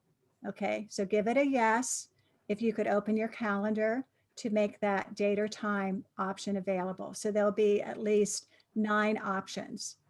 And I will try to turn around as quickly as I get responses from you folks of what is the best time just to pencil in as a potential third meeting. Any And questions on that? Weekends. Don't forget weekends. Weekends I will add. Happy to do that. Okay. So that would be the 26th and 27th. Great. Okay. Are you going to go as far as the 31st? To me, that was cutting it close. I see Commissioner Maeda's mouth moving. Is December 30. I can put December 31st on the list. I just think it's cutting it close because we have to write it up. I see a lot of no's. I'm not going to put December 31st. Okay. This gives sort of a very brief overview of the major milestones for 2021. In January, you will have 14 commissioners. You will be formally, you will be then made formal. You will have a swearing in ceremony. You will receive an orientation. You will be given some draft bylaws to go through with independent legal counsel to then become more formal. You will appoint your own chair and vice chair. I will not be running the meetings. You'll receive Brown Act training, training on the election code. We'll be shaping that. The other thing that will need to occur is that we develop the calendar for the year in terms of when you will be meeting. There are several public hearings that are very important to keep in mind. In the spring, there will be 7 public hearings. With COVID-19, it's highly likely that those will be obviously virtual, and we'll have to develop how that public outreach and public access will occur. And many of the people who I know are engaged in this public hearing today will have, or public meeting will have a lot of helpful ideas on how we can reach the greatest number of people and organizations. We do not know exactly when we're going to get the US Census data. So you already heard in an earlier public comment date that the normal deadline of August 15th for completing redistricting has been extended to December 15th because of the impact COVID-19 had on the census and the need for them to extend when it was collected.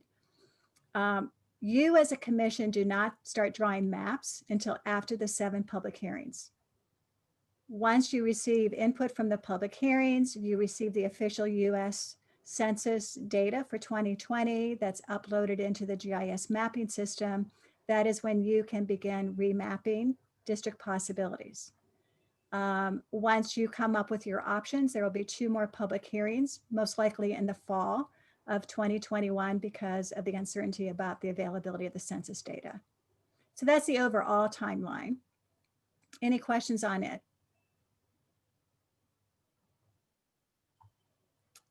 Okay.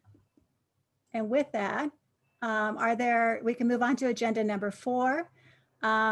There were matters not, in terms of matters not posted. Commissioners, do you have any matters not posted to be placed on future agenda? Yes, Commissioner Holtzman. The technology that we'll get and whether or not we'll be provided with software where we can do things offline, if we'll be getting dedicated laptops, things like that for our work. So technology would be a good agenda item. Okay, let me check on that. We will have training on how to do the GIS mapping, but I don't know about the technology access question. You're talking about hardware. As well as software for us to use on our own personal equipment. Okay. Any other matters not? Okay, be there no further. Be there no further matters not posted. We can go on to agenda number 5, public comment period. Again, I want to provide this opportunity for the members of the public to address the CRC. We are limiting it to 1 minute because of time. This is the time when you should enter into chat if you would like to speak, and the executive office staff will monitor that. And then we'll follow by any individuals who are on the phone who wish to comment as well. I do also want to make it publicly known that 1 letter was received regarding the selection of the remaining commissioners. It's dated December 15th. It will be attached to the minutes, and it was provided by Julia Gomez of the ACLU. And you'll see other groups that have also signed this letter from the League of Women Voters, Asian Americans Advancing Justice, Black Census and Redistricting Hub, California Common Cause, Valley Industry and Commerce Association, Community Coalition, and the Advancement Project California. So Twyla, I will turn it over to you to handle the public comment process, and I thank you. Okay, thank you, Gayla. Do we have any public on the line who wish to make a final comment?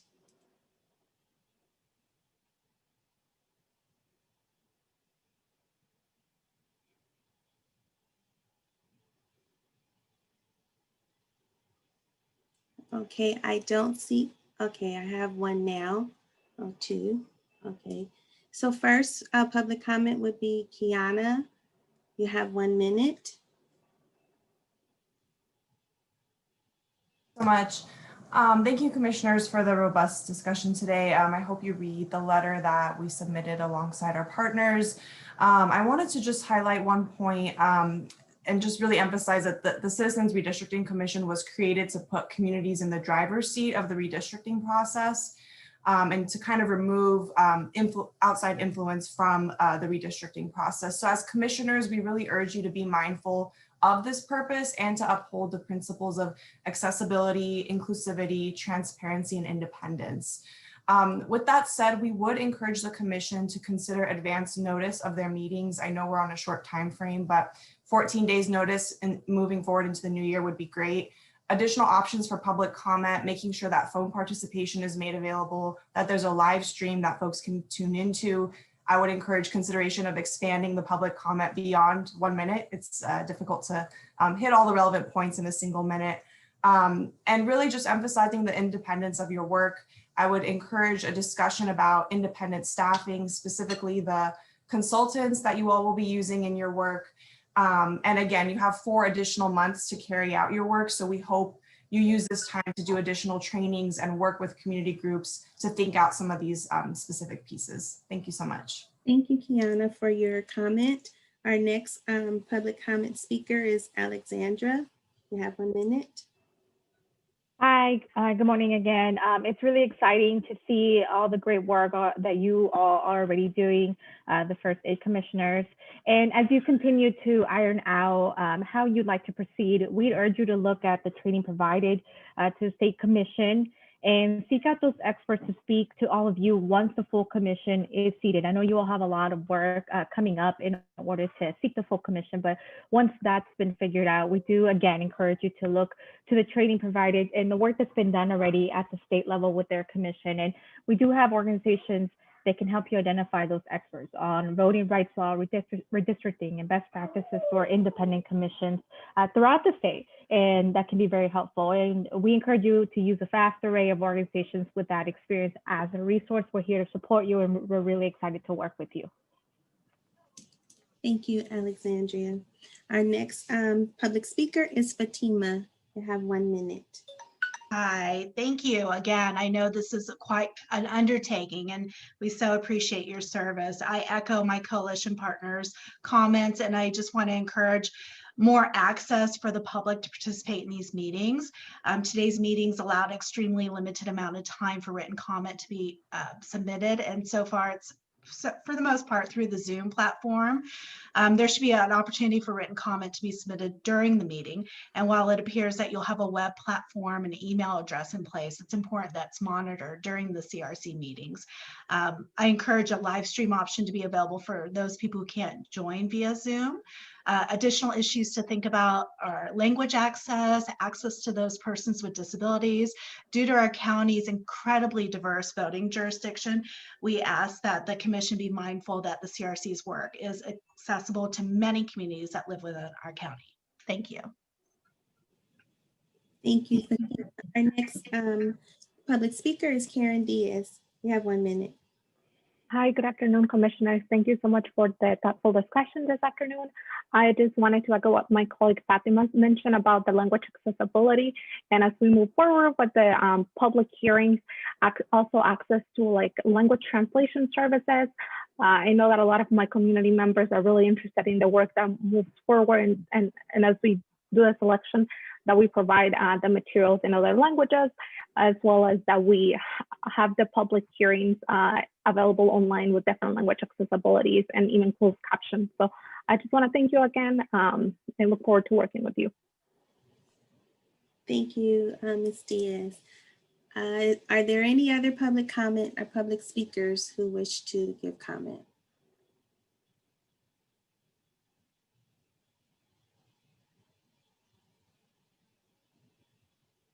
Okay, I don't have any other names. Gayla, would you like to adjourn the meeting? Or? Yes, we can adjourn the meeting, and I want to thank the commissioners. This time on here is wrong. It will be December 21st that you will be meeting, and I look forward very much to working with all of you, and I appreciate your commitment for all the factors in consideration for integrity, independence, objectivity, diversity as we move forward. The meeting is, oh, Commissioner Maeda, did you? Yes, there was the one written public comment. How will we get access to that? Do you The want- letter, the Yeah. letter that was provided. My understanding, it will be attached to the minutes. Twyla, do you want to talk through the process of how these information? Yeah, actually, the letter should be right now posted on the agenda under public comments supporting documents. But I will forward it also to the commissioners, and when the minutes are written, the public comments will be there. Great, thank you. Commissioner Setcher, you have a comment? Yes, one other question that's probably under item 4, additional things that weren't mentioned. At some point, I'd like to know what resources we have available to us. For example, can we offer simultaneous translation, or some of the other things that were mentioned in terms of community, making this hearings more accessible to the community? Yeah, we will be looking into that, and the next meeting may be on WebEx, which may help with that. We will follow the executive office's guidance on that. Any other comments from the commissioners? I'm going to stop recording. The meeting is formally adjourned.